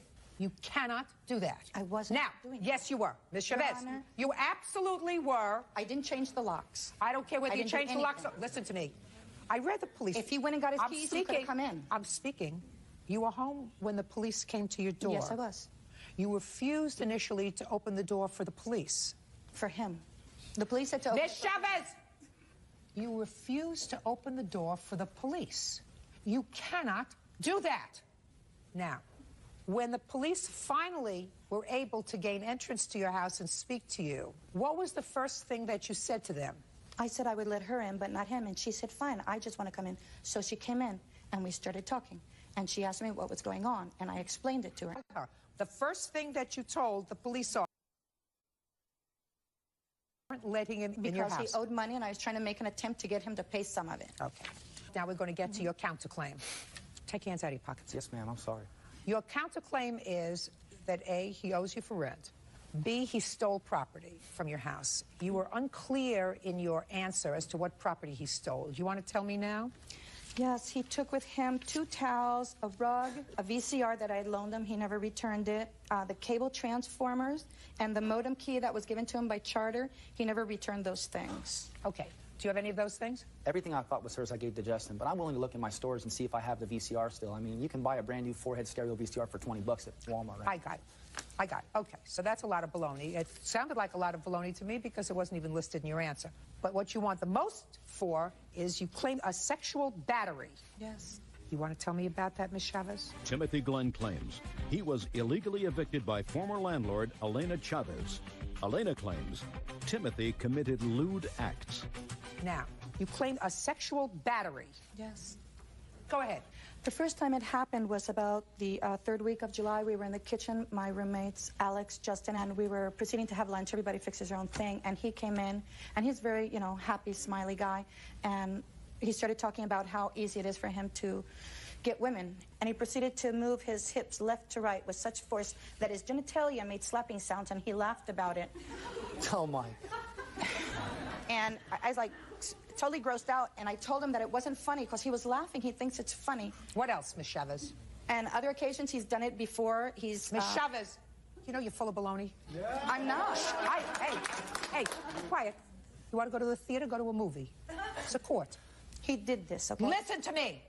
If he did it, and if you were so offended by it that you wanted to terminate his lease, I'm speaking. You give him 30 days notice in July, which is when you say this happened and say, I cannot have that kind of behavior in my home. You chose not to do that, so I cannot believe I'm speaking. So close your mouth, put on your listening ears. You chose not to do that. What you chose to do was to allow him to stay there and then illegally lock him out. And when push came to shove, you resurrected this baloney to justify your illegal activity. And what I'm telling you is you cannot do that. And it's a terrible thing to say about somebody, especially somebody who is the custodian of a child, especially that. Put your hand down. I am. Put your hand down. In addition, in front of them, and not more than once. Listen to me. You had an option. Your option was, I'm speaking. It's irrelevant that you spoke to him. If the conduct was so offensive to you, you give him a 30-day notice, which is your right. He is a month-to-month tenant, and he would have to leave. You chose not to do that. You chose, after this happened in July, according to you, I'm speaking, put on your listening ears, you chose, according to you, to accept rent in August, according to you, of $770. And if the conduct so grossed you out, all you had to do in July was say, I want you out. You chose not to do that. So I disbelieve how grossed out you are by any of his conduct. You cannot do what you did. And especially sexual nature with regard to someone who is a custodial parent, very bad. And I also gather from your answer, because he's got a complaint, that you called his son's school. The very day he moved out, you called his son, I'm speaking, you called his son's school to say that he was no longer living at that address. What was the reason for that? The document states that I have to do that. Oh, show me. Show me the document that states that you have to call the day after he moves out. I called 3 days Show me. Well, unfortunately, Mr. Glenn, this form that she has indicates that she has to advise the school within 3 days if you've changed your residence. Okay, that's not all she told the principal. Well, I don't know what she told the principal unless you have the principal here. No, he wouldn't come. Well, your allegation is that vindictively, and I guarantee you vindictively she made this call, but she is required to do it, and therefore I cannot in good conscience rule in your favor with regard to that part of your complaint. I think Ms. Chavez acted wrongly. I think she made an excuse for her behavior after the police told her that she couldn't evict you. She couldn't lock you out. And she said, well, you were a threat to her because you sexually battered her. You may have been guilty of poor judgment or poor taste in your storytelling, Mr. Glenn, but there is no evidence whatsoever of sexual battery. Is there? Right. Okay. Mr. Glenn, where did you go after you left her house? Well, I went to Kareem Pardini's house that night. We didn't know where we were going to go until about 7 p.m. Okay, so you went to somebody's house, you slept there. Where are you living now? Right now, we're living next door to my wife in Altaloma. We're on the way back again, and it's great. I mean, everything's coming together. Well, that's fine. So it worked out reasonably well, but I believe that you have to be compensated, not just because she refused to allow you in, because ultimately what you said was, I'm afraid to leave my son here because she's acting like a nut. So I'm going to take my son and go elsewhere because I can't leave him here, and she acted improperly. Whether it was I believe, I'm speaking. I'm sorry. I believe the fact that she told the police this baloney story about sexual battery is worthy of compensation. And it's worthy of compensation because of who you are, because of the fact that you are a custodial parent. And I don't think that she has the right to use that as an excuse for her illegal behavior. Judgment for the plaintiff in the amount of $2,500. Your counterclaim is... Mrs. Melton, step forward, please. 28-year-old Monique Simmons is suing her ex-boyfriend, Bruce Melton, for loans she made him to pay his rent and 2 bail bonds. Ms. Simmons, the defendant is your former boyfriend, according to your complaint a while ago, over a year ago. You made him a series of loans. Correct. And you want your money back. Correct. Mr. Melton says that you did, in fact, give him money. You gave him money for rent once. You bailed him out of jail a couple of times. But that's what you did because you were in a relationship. There was never any discussion of paying you back. Those were gifts. Is that right, Mr. Melton? Yes, ma'am. When was the first time, Mr. Melton, that Ms. Simmons gave you money? Actually, when I moved into my apartment, she helped buy stuff for my apartment, like bath, shower tiles, and some dishes and things. So well, that was very nice of her. Yeah. Those were clearly gifts because she's not even talking about that in her complaint. She's talking about cash money. Well, she paid my rent for me. When did she pay your rent for you? Around August, I believe. And why did Ms. Simmons have to pay your rent? She didn't have to pay anything, Your Honor. She did that on her own accord. Well, tell me how that happened, Mr. Melton. Because I had moved my apartment. I was drawing unemployment at the time, and then my unemployment ran out. And I was searching for a job. I'm a student at Eastern University, and I was going to school. How old are you? I'm 38. What are you studying? Actually, it's called Board of Trustees Bachelor's. You mean when you graduate, you go on a board? No, Your Honor, that's what the degree is called, the Board of Trustees Bachelor's degree. I never heard of that. Mr. Melton, why don't you try to explain to me what that is? It's a continuing education degree for students. Do you actually go to school? Or is Yes, I do, Your Honor. You go to a classroom? I go to class. It's not a virtual classroom? No, ma'am, Your Honor. I go to class on the weekends. And how do you support yourself otherwise? Well, at the present, I'm working, Your Honor. I'm a chef. What were you doing in August of 2004? I was getting unemployment until it ran out. It usually takes about a year before it runs out. No, ma'am, Your Honor. In Champaign, it takes 6 months. When did you move into your apartment, sir? May of 2004. So you moved into your apartment, sir, while you were on unemployment? Yes, ma'am, Your Honor. Well, that seems like a foolhardy thing to do, sir. Well, if you don't mind, I'll explain, Your Honor. I was married, and me and my wife got separated. So I left her the house and moved out into the apartment. All right, you moved in May, and you were still collecting unemployment. Yes, ma'am, Your Honor. Were you halfway into your unemployment, sir? I got my unemployment in May. It started coming in May. Well, then you still had your unemployment in August, when you took money for her for rent. Your Honor, I didn't take anything from her. What she did on her own. I never asked her to do it. I didn't ask you that, sir. I said in August you were still collecting unemployment and you took money from her for rent. Now, whether it was a loan or a gift, my words were accurate, sir. I did not go to school on weekends. You took money for rent at a time when you were still collecting unemployment. August, I was getting unemployment, yes. There we go. That was for your benefit. Thank you. You're welcome. Tell me about August of 2004 when you paid his rent. Well, how much did you pay? $290. And then in September, he again asked me to loan him money for the full amount, and that was $475. Now, you are the mother of 3 children. Correct. What do you do for a living? Right now, I'm working at a What were you factory. doing in August of 2004? I was a student. And who was supporting you? I was receiving a fellowship from school. Where's the father of your 3 children? He's still in town. Does he support the children? Yes. They're still married, Your Honor. Did I ask you for any editorializing? No, I just wanted to share that statement. Don't share anything with me unless I ask you a question, Mr. Melton. So between your fellowship and the child support you receive, you gave him money for September's rent and for half of August's rent. Correct. Not Swift. I know that now. Now, when was the next time you gave him money? Actually, in August, I loaned him money to pay 3 loans that he had. You have checks for that? Yes. How much was it? One was for $115, one was for $113, and one was for $63. Those amounts sound familiar to you, Mr. Melton. She's got checks. She has checks, but the thing is, I never asked her to pay I didn't ask anything. whether you asked her. I'm just asking you whether that was paid on your behalf. Well, it was a gift on her behalf. Listen to me.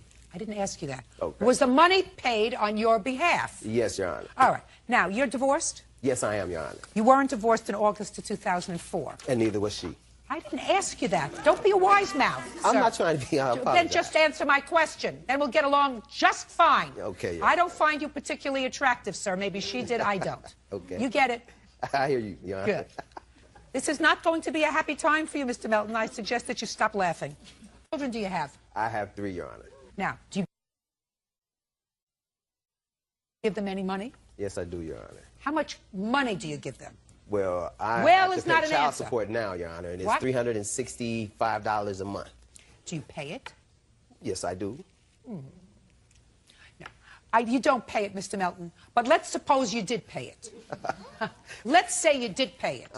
And let's say you found out that your ex-wife had a boyfriend, and she gave her boyfriend $365 a month. How would you feel about that? First of all... No. Not first of all, second of all, third of all. I just gave you a storyline. You pay your ex-wife for your support of your 3 children the paltry sum, if you pay it, of $365 a month, and somebody tells you, and you confirm, that your wife has a boyfriend, and she gives the boyfriend $365 a month. And my question to you, Mr. Melton, is, how would you feel about that? As long as it ain't my money, I don't care what she do. It was your money. Well, I don't know if it was mine or not. As long as my kids have what they need, it does not matter to me because I have no relationship with her. Fine. Mrs. Melton out there, listen carefully.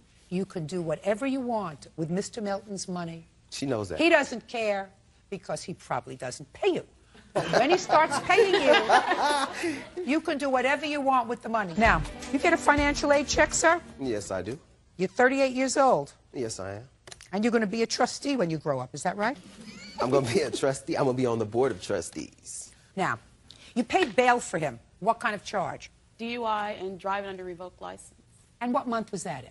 October of 2004. That's your problem. Because if you're dumb enough to give him all this money in August, then he calls you and says, I'm in jail, come and bail me out, that's your problem. Well, he told me now, that I don't care what he told you. That's your problem. You're a student, got 3 children, so you should be smarter. Put your hand down. Then you had him arrested for domestic violence, correct? Correct. And you bailed him out again. Correct. That's your problem. Stupid does not get rewarded.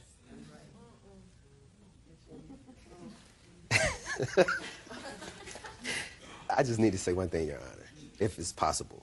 Are you going to pay me a compliment, Mr. Melton? I think you are one of the finest judges on the land. Now, may I say something? You are the man, sir. Judgment for the plaintiff in the amount of $1,056. That's all. You may step out. Well, I was arrested actually twice for domestic battery, and both incidents I was found not guilty. One time it was his birthday and he'd been out drinking and he just became violent. She said that I pushed her once and I slapped her the second time. I'm not bitter at all. I just wanted the money that was rightfully mine.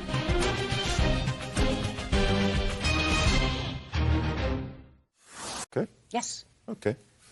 Vice been sworn in, Judge. You may be seated. I'm okay except for this, Bert. You know, these kinds of cases always give me a little bit of a palpitation. Mr. Hogan, you and the defendant unfortunately have a child together. And it appears that each of you, according to the lawsuit and the counterclaim that I have embarked upon a course of conduct designed to make both yourselves and your child miserable.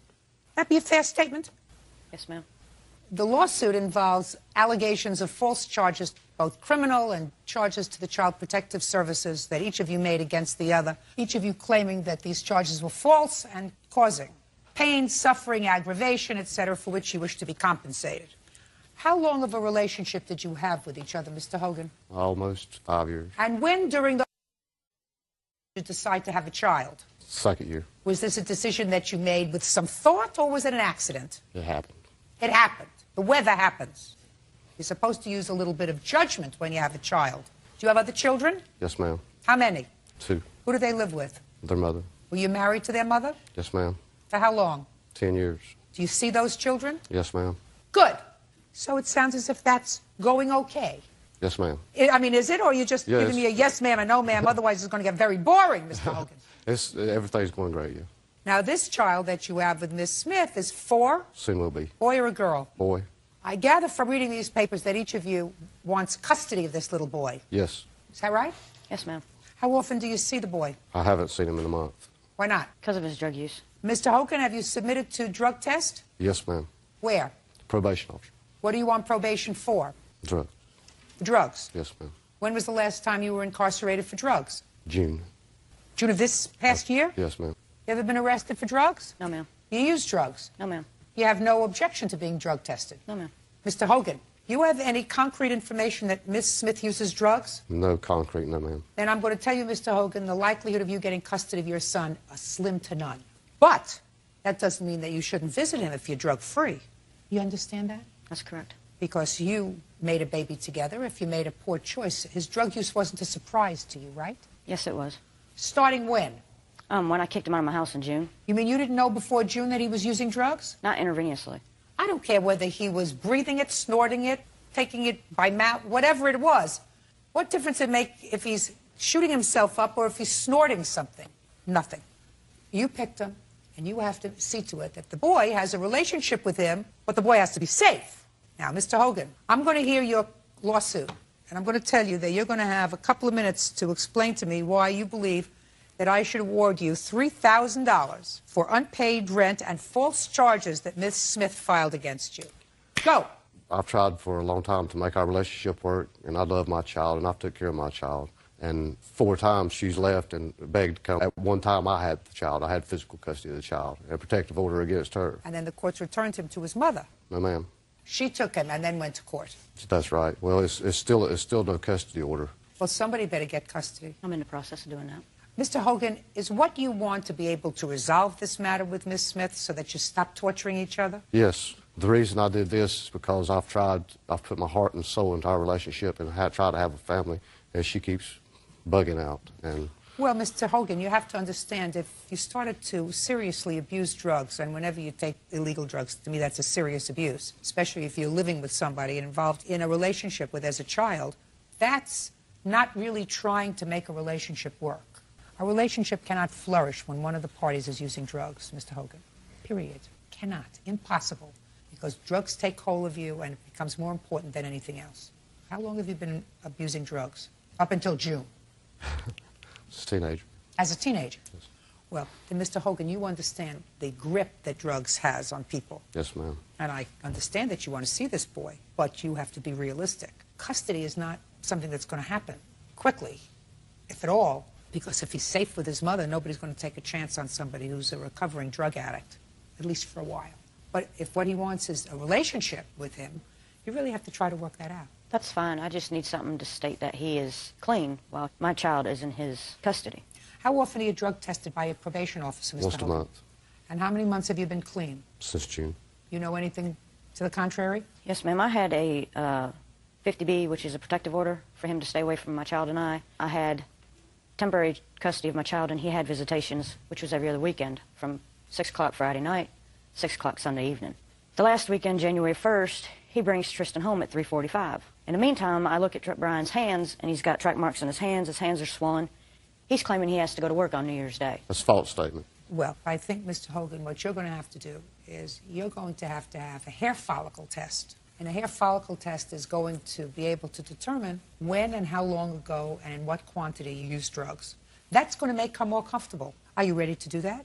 Yes, but I would like to state that he's not entirely safe in her hands. Just a second. Are you ready to do that today? Yes. Now, you wanted to tell me that the child isn't completely safe with her. No, ma'am. In the 8th month of 2005, the DSS gave me an order to stop unsupervised visitation with his mother because of alcohol abuse. Who reported the alcohol abuse? Several people. Have you been alcohol tested?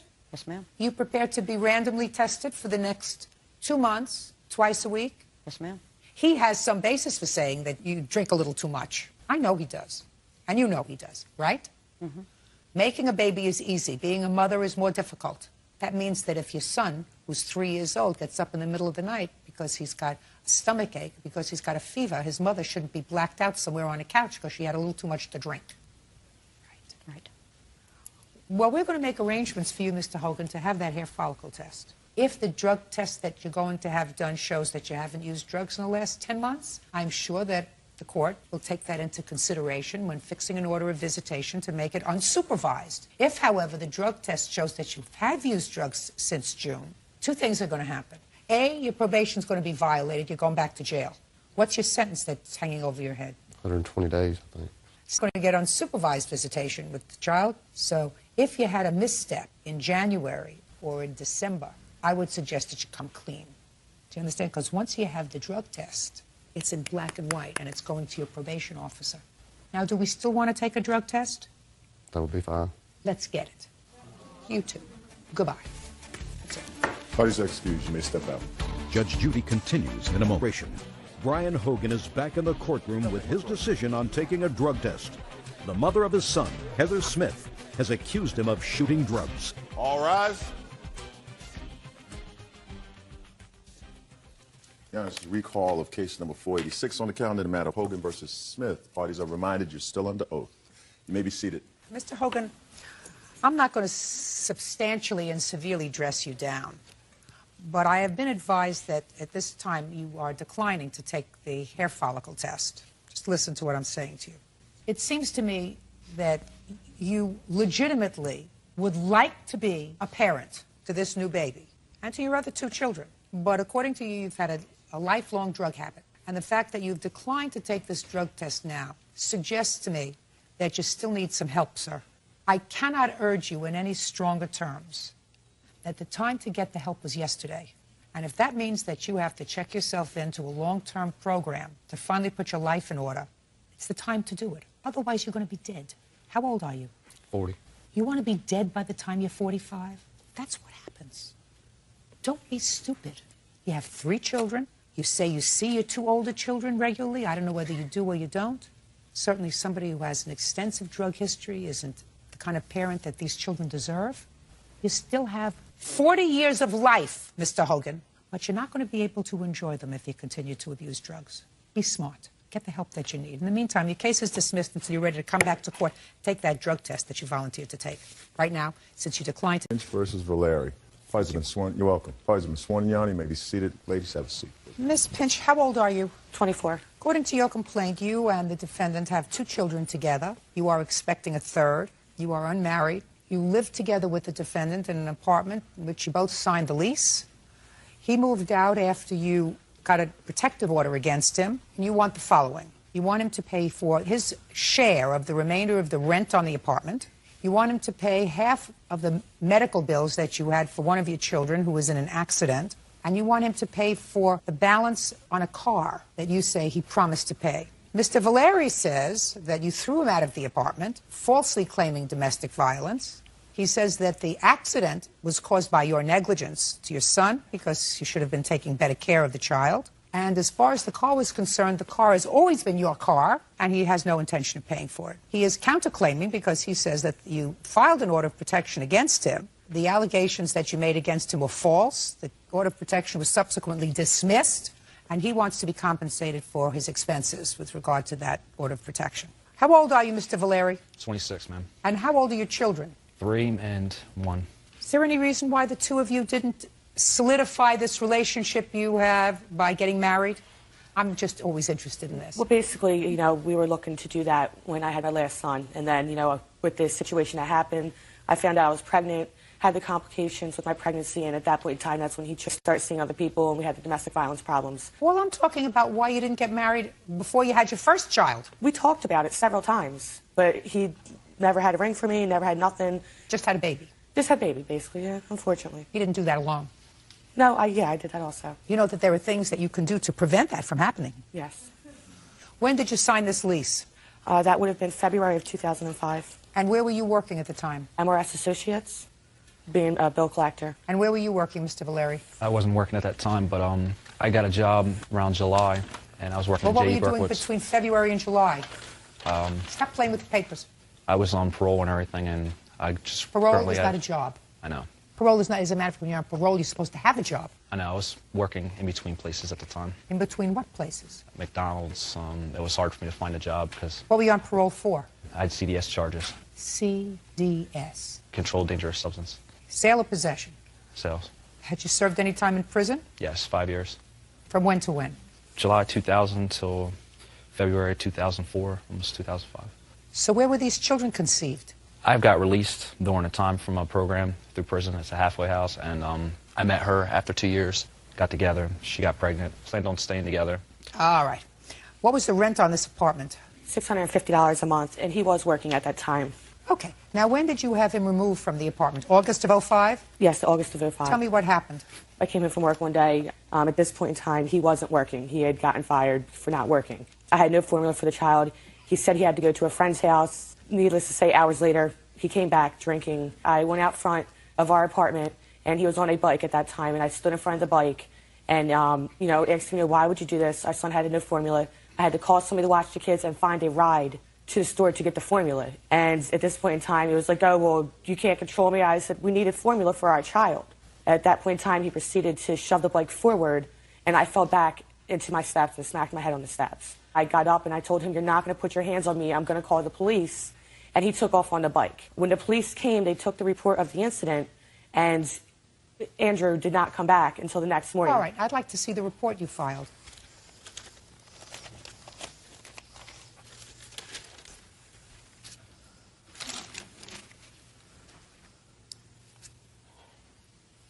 All right, Mr. Valeri, you want to tell me your version of what happened?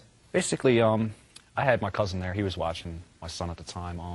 I had asked her if she could get formula because she was going to work and she was getting it through WIC. My name was assigned on a check, so I had somebody else go get it, which was her. She got the formula for my son that day. Who was this lady? This is my girlfriend now, Jen. So you were watching your children and you had your girlfriend over at the house at the time? No, my cousin was there. You said just told me she went to get the formula. She lives down the street. We were friends at the time. She was friends with her, too. Okay. So you asked your then neighbor and friend, now your girlfriend, to go get the formula for the baby. Mm-hmm.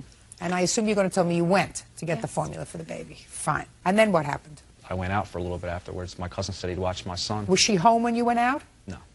When you came home, who was home? When I came in, look at me. When I came home at 5 o'clock, it was Andrew, my son, Devin, and Nathan, my other son. Where's the cousin? There was no cousin. Okay. At this point in time, all right. The girl, Jennifer, the witness, I didn't even know her. Okay, so you left your cousin, and where did you go? I went out over a friend's house. Did you what? A little bit. Well, she's just coming back from work. Mm-hmm. Well, who's going to do dinner and take care of the kids? Huh? And you haven't worked all day? No. So what happened? So you went over to your friend's house and? I came back. I wasn't drinking or nothing like that. I went over for a little bit, for like half an hour. I wasn't even gone a half an hour. And I came back, and she started yelling at me, telling me I'm no good, this, that, the third, and just basically discriminating against me, saying what she can. Just she was being verbally abusive to you? Correct. Go ahead. Keep going. She just came to my face, started yelling, cursing at me and everything, pointing at me, so I decided to leave. And I left for the night because I didn't want to come back to it. And I come back, and police are called on me and saying I hit her. I didn't know nothing about it. I didn't ever touch her. My sister was a witness to this. She was walking up the street while this happened. I mean, she can testify to what I'd happened. like to hear her. Step up. Your last name? Rush. Miss Rush, I want you to be very careful when you testify before me. Do you understand? Okay. I'm like a truth machine. When I don't get the truth, the hairs on the back of my neck stand up. Now, I'm telling you that that's true. I want you to bear that in mind when you're telling me what you're going to tell me about that evening in August. Okay. I got a call. No, don't look down there. You look here. Judge Judy continues in a moment. There wasn't... Andrew Valeri owes for rent, medical bills, and his share of a Chevy Lumina. Andrew was countersuing, claiming he was falsely accused of domestic violence.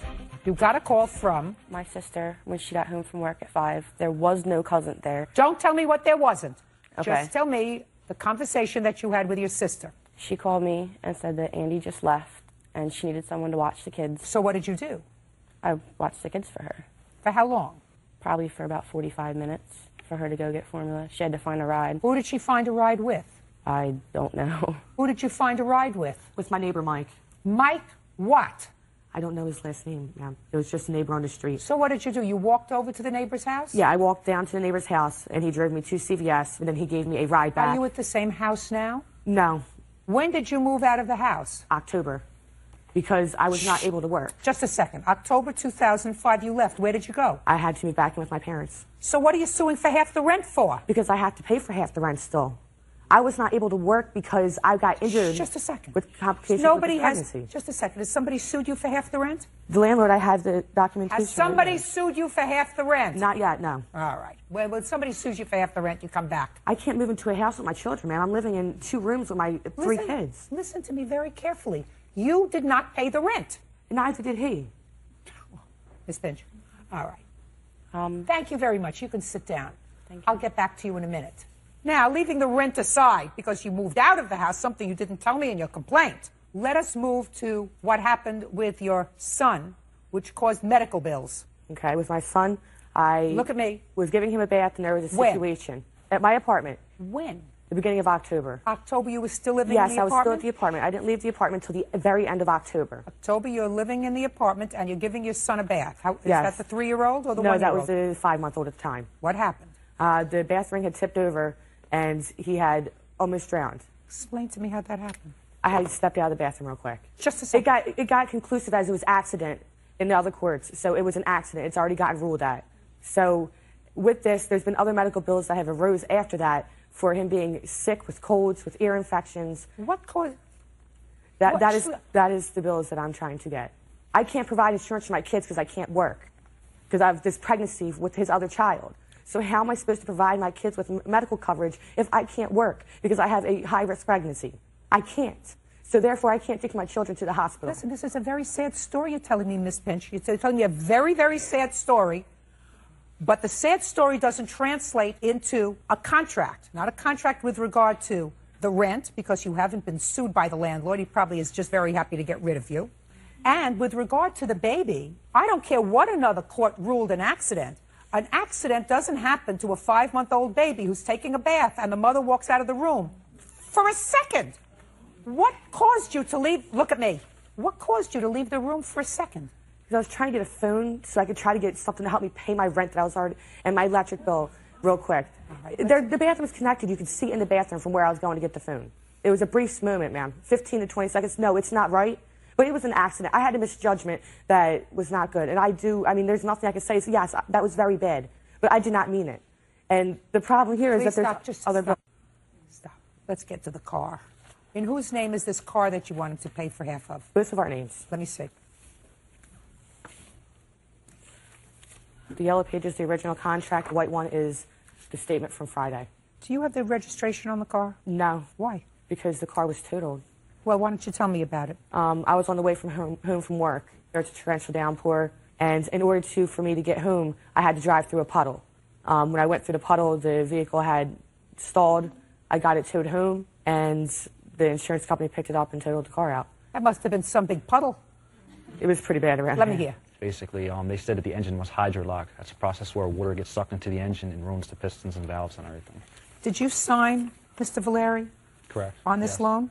So you want him to pay half of the loan? Yes. Directly to the company? Yeah, that's fine. That's also with the apartment. I mean, the apartment, you get nothing. You moved out of the apartment. And as far as the baby is concerned, you take care of the baby's bills. Next time, you won't walk out to go to a phone and leave a baby in the bathtub. So somebody else may have found that it was an accident. It wasn't an accident. It wasn't on purpose. You didn't do it on purpose. But you purposefully left a baby in a bathtub to go out and make a phone call. You purposely did that. That wasn't something, you didn't faint. There wasn't an earthquake. There wasn't a lightning strike. You purposely left a 5-month-old baby that almost drowned in the bathtub. You take care of the medical bills. Sir, next time you learn a little bit better. Don't co-sign for a car unless you're prepared to accept responsibility if something happens. Do you understand? Yes. I mean, because this woman has the judgment of a P, doesn't mean that you get off the hook purposely. Because two can play this I got to be careful game. And if you have hooked up with somebody that's got the judgment of the P, you don't have 3 children with her. Do you understand? There are other things that you can do also, right? You're going to pay half this amount in a check made payable directly to the loan company, not to her, because I don't trust her to take care of it. Directly to the loan company. That means that you have to pay the other half as soon as they find you and find out where you're working. All right. Now, let's get to your counterclaim. Okay. You have to pay $2,000 on her claim, and that's to the loan company. Now I'm going to get you back here. Okay, so you're home. It's August. You're watching the babies. Yeah. She's going to CVS with the neighbor Mike, whose last name she doesn't know. Move over a little bit that way.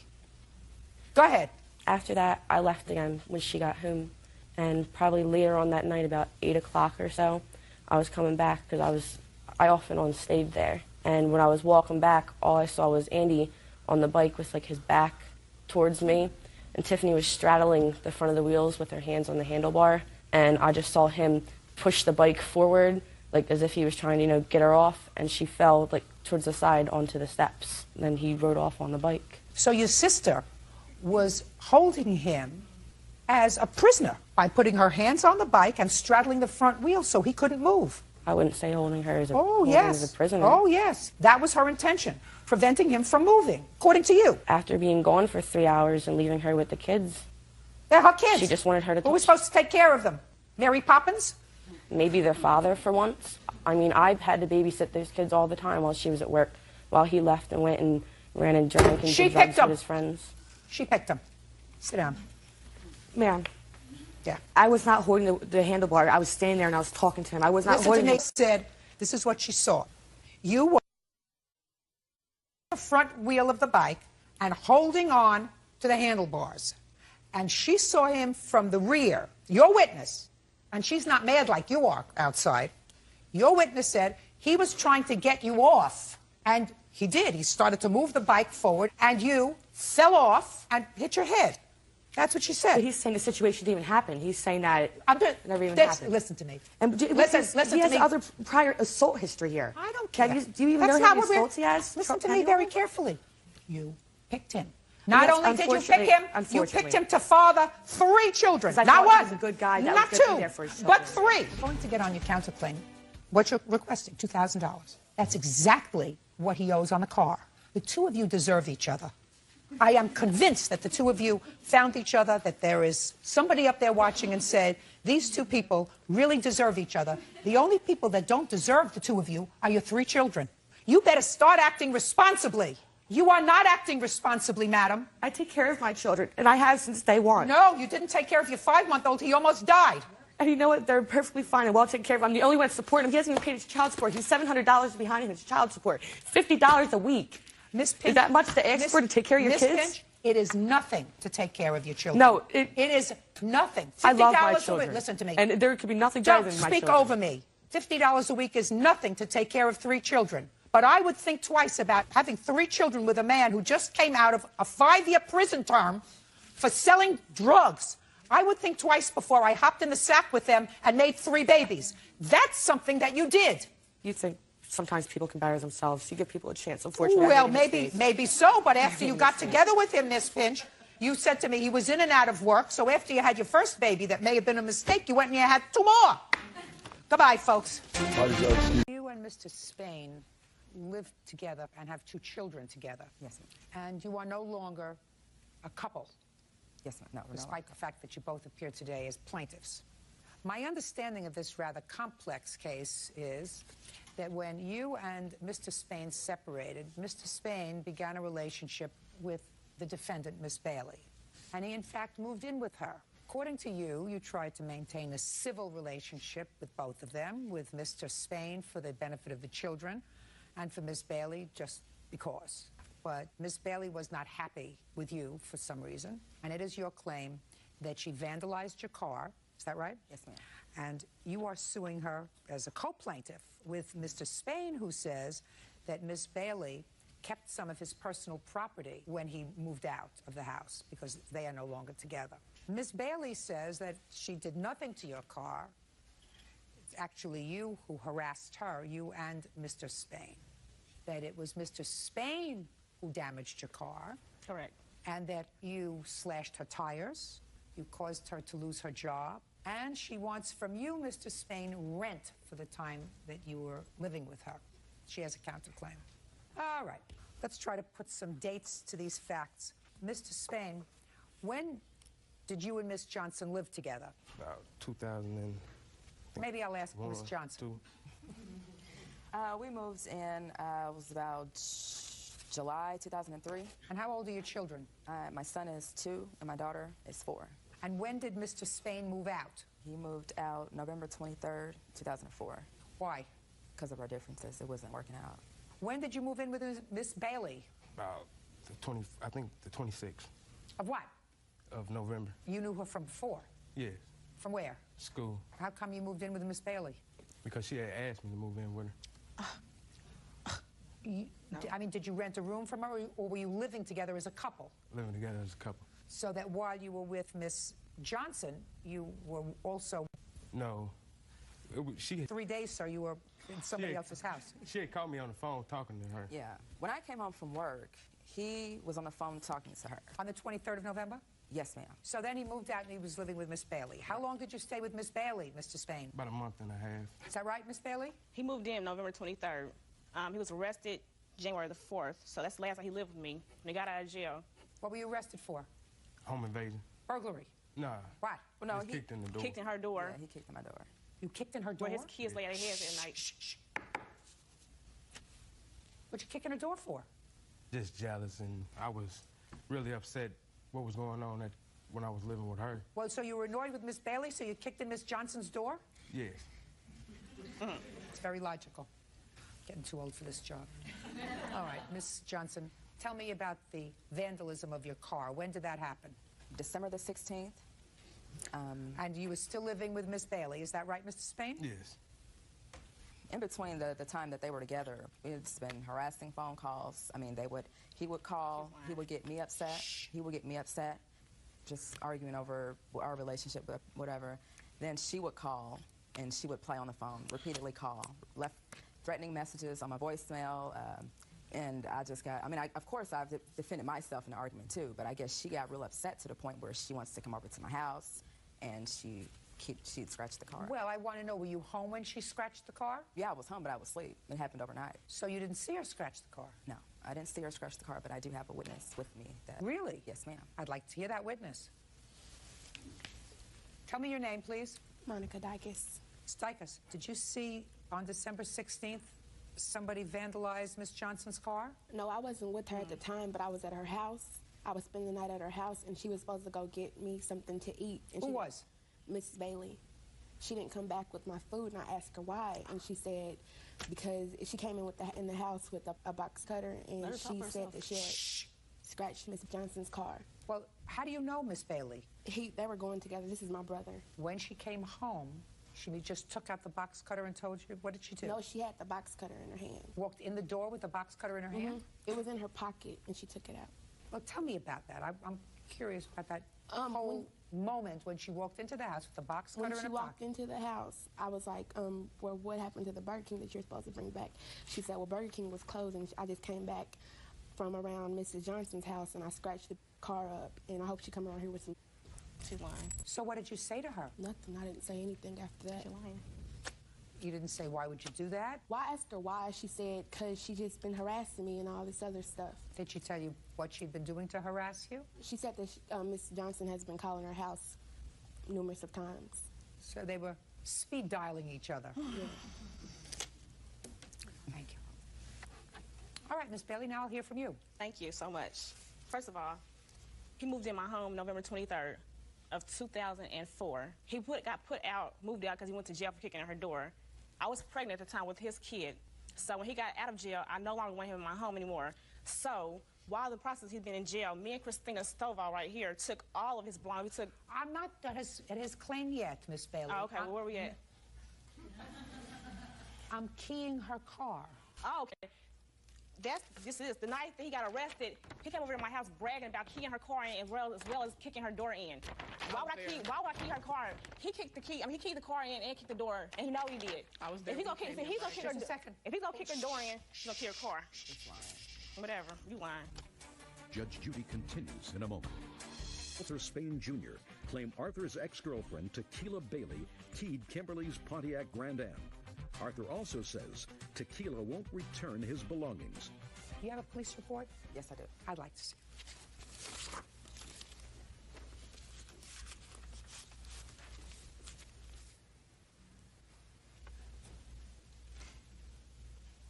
Step up. Tell me your name. Christina Stovall. You said that you were present when Mr. Spain acknowledged that he vandalized Miss Johnson's car? Yes. When was that? January 4th. Tell me about what he said. Me and Tequila and her two sisters were in the living room. He came in through the door. He was sweating, walking around. You could tell he had did something. This is what he said. He said, I keyed in her car, I kicked in her door, and the police is coming. So Tequila said, let's go upstairs and talk about it. Yeah, but the police report... He did it at He did it what? He did it at 2 different times. When he keyed in her car a couple days before he kicked in her door. But he came in bragging about both of it. Yeah. No. No. Yeah. He keyed her car. I don't know when he keyed the car in, but the night he got arrested... Listen to me very carefully. Where did you spend Christmas? At my house. Did you see Miss Bailey? I see her every day, all the And time. what about Mr. Spain? Did you see him? Yeah, I see him. Shut up.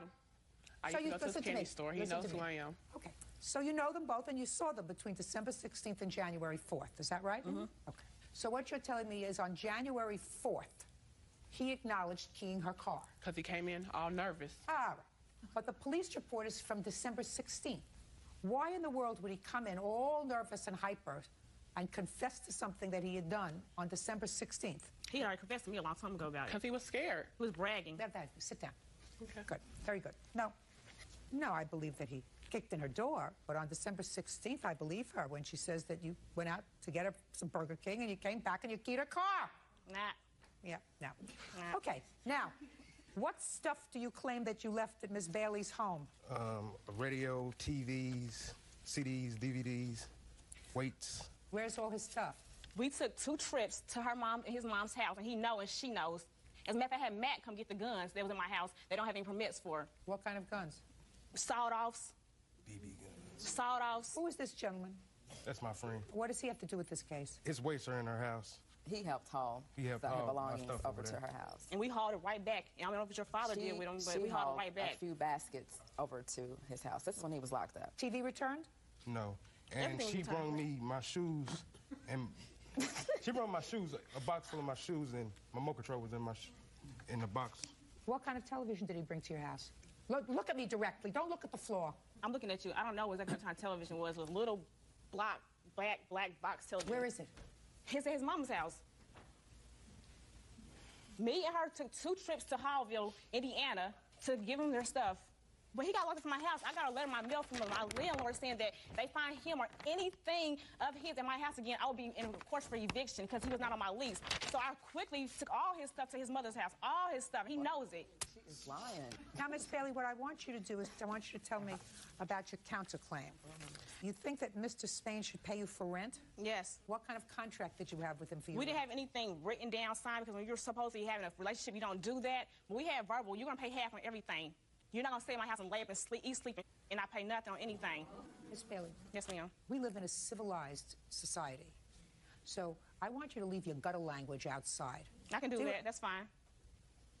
And you're going to wait until I'm finished speaking before you open your mouth. Okay. You're going to leave your gutter language outside, and you're going to remember where you are. We understand each other? We do. Perfect. Kimberly Johnson and Arthur Spain Jr. claim Arthur's ex-girlfriend, Tequila Bailey, keyed Kimberly's Pontiac Grand Am. Arthur also says Tequila won't return his belongings. I believe that after he moved out, you wanted money, but I don't believe you had an agreement with him to pay you half of everything. Next. Somebody can't stay with me. Listen to me. Next.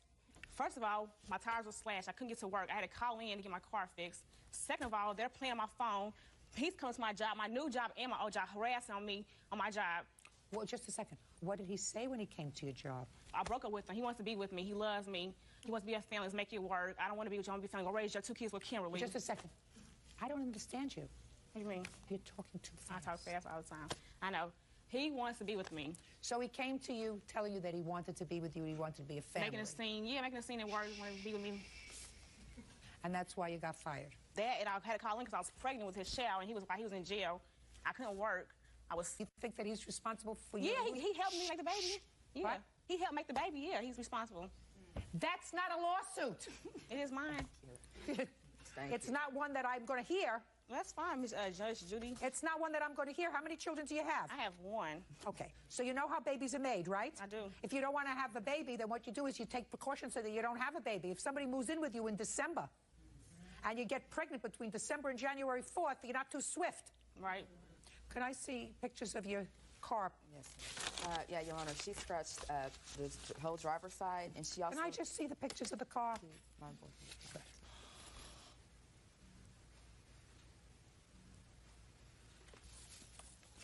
Okay, did you have these scratches taken care of? No, ma'am. You have an estimate on how much it's going to cost? Yes, to have ma'am, I do. Scratches taken care of?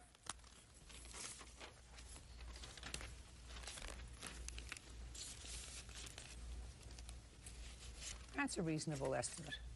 Listen, there is no question in my mind that the two of you women behaved badly towards each other, right? Right. I think Mr. Spain behaved badly, too. Listen, Miss Bailey, don't get in between people. It's always a very bad idea. If someone has a fight with his wife, woman, girlfriend, whatever it is, and if you take him in the day that he had a fight, and then if you make a baby with him, that makes you a smart woman who's not acting too smart, or a stupid woman who's not acting too smart. I don't know which one you are. I was stupid. But whoever you are, you owe us $600 to have a car painted. Judgment for the plaintiff in the amount of $600. Your counterclaim's dismissed. That's all. Thank you. Parties are... Your claim that Miss Tarrant, with whom you were briefly involved, owes you money for a car that you purchased for her daughter and for impound fees later when the car was impounded because her daughter didn't have a driver's license. Ms. Tarrant indicates that both of those things were gifts and you did not seek any money until after she decided she no longer wanted to be involved in a committed relationship with you. Is that what this case is about? Yes. Fine. Where is the car now? The car is in front of my house now. You have not sought to have the car returned to you, have you? No. Smart lady. Mr. Ford, can you explain to me why this is a relatively new purchase? According to your complaint, the car was purchased for her daughter sometime in February, correct? In March. So it was driven by her for a relatively short period of time. Why don't you just sell it? The reason why I don't want to sell it because I'm really not in this business of selling car. I had purchased the car for Elizabeth because she needed a car for her daughter. And it was an understanding, a mutual understanding between us two, and a contract that we had, which she didn't sign. Well, then I'm not interested in it, sir. My question to you is a very practical one. This is a relationship that clearly was not going anywhere. The only nexus tie that you had to each other was this car.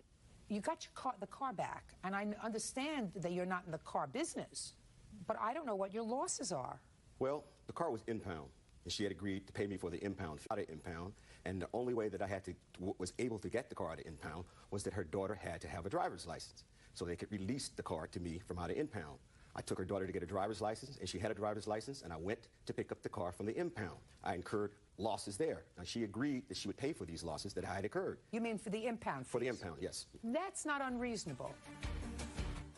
What do you do for a living, Mr. Ford? I'm a barber. Is it your own business? Yes, it is. Then you're a businessman, Mr. Ford, and you appear to be an intelligent person. You may not know a lot about cars. I don't know a lot about cars either.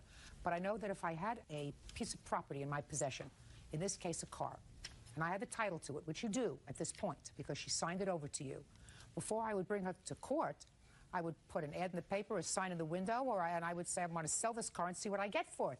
And then you won't be out any money unless you just wanted to bust her chops. So, Mr. Ford, before you come to court, go sell the car and see if you come up with a shortfall on the money you laid out. Do we understand each other? Yes, Your Honor. Perfect. Goodbye.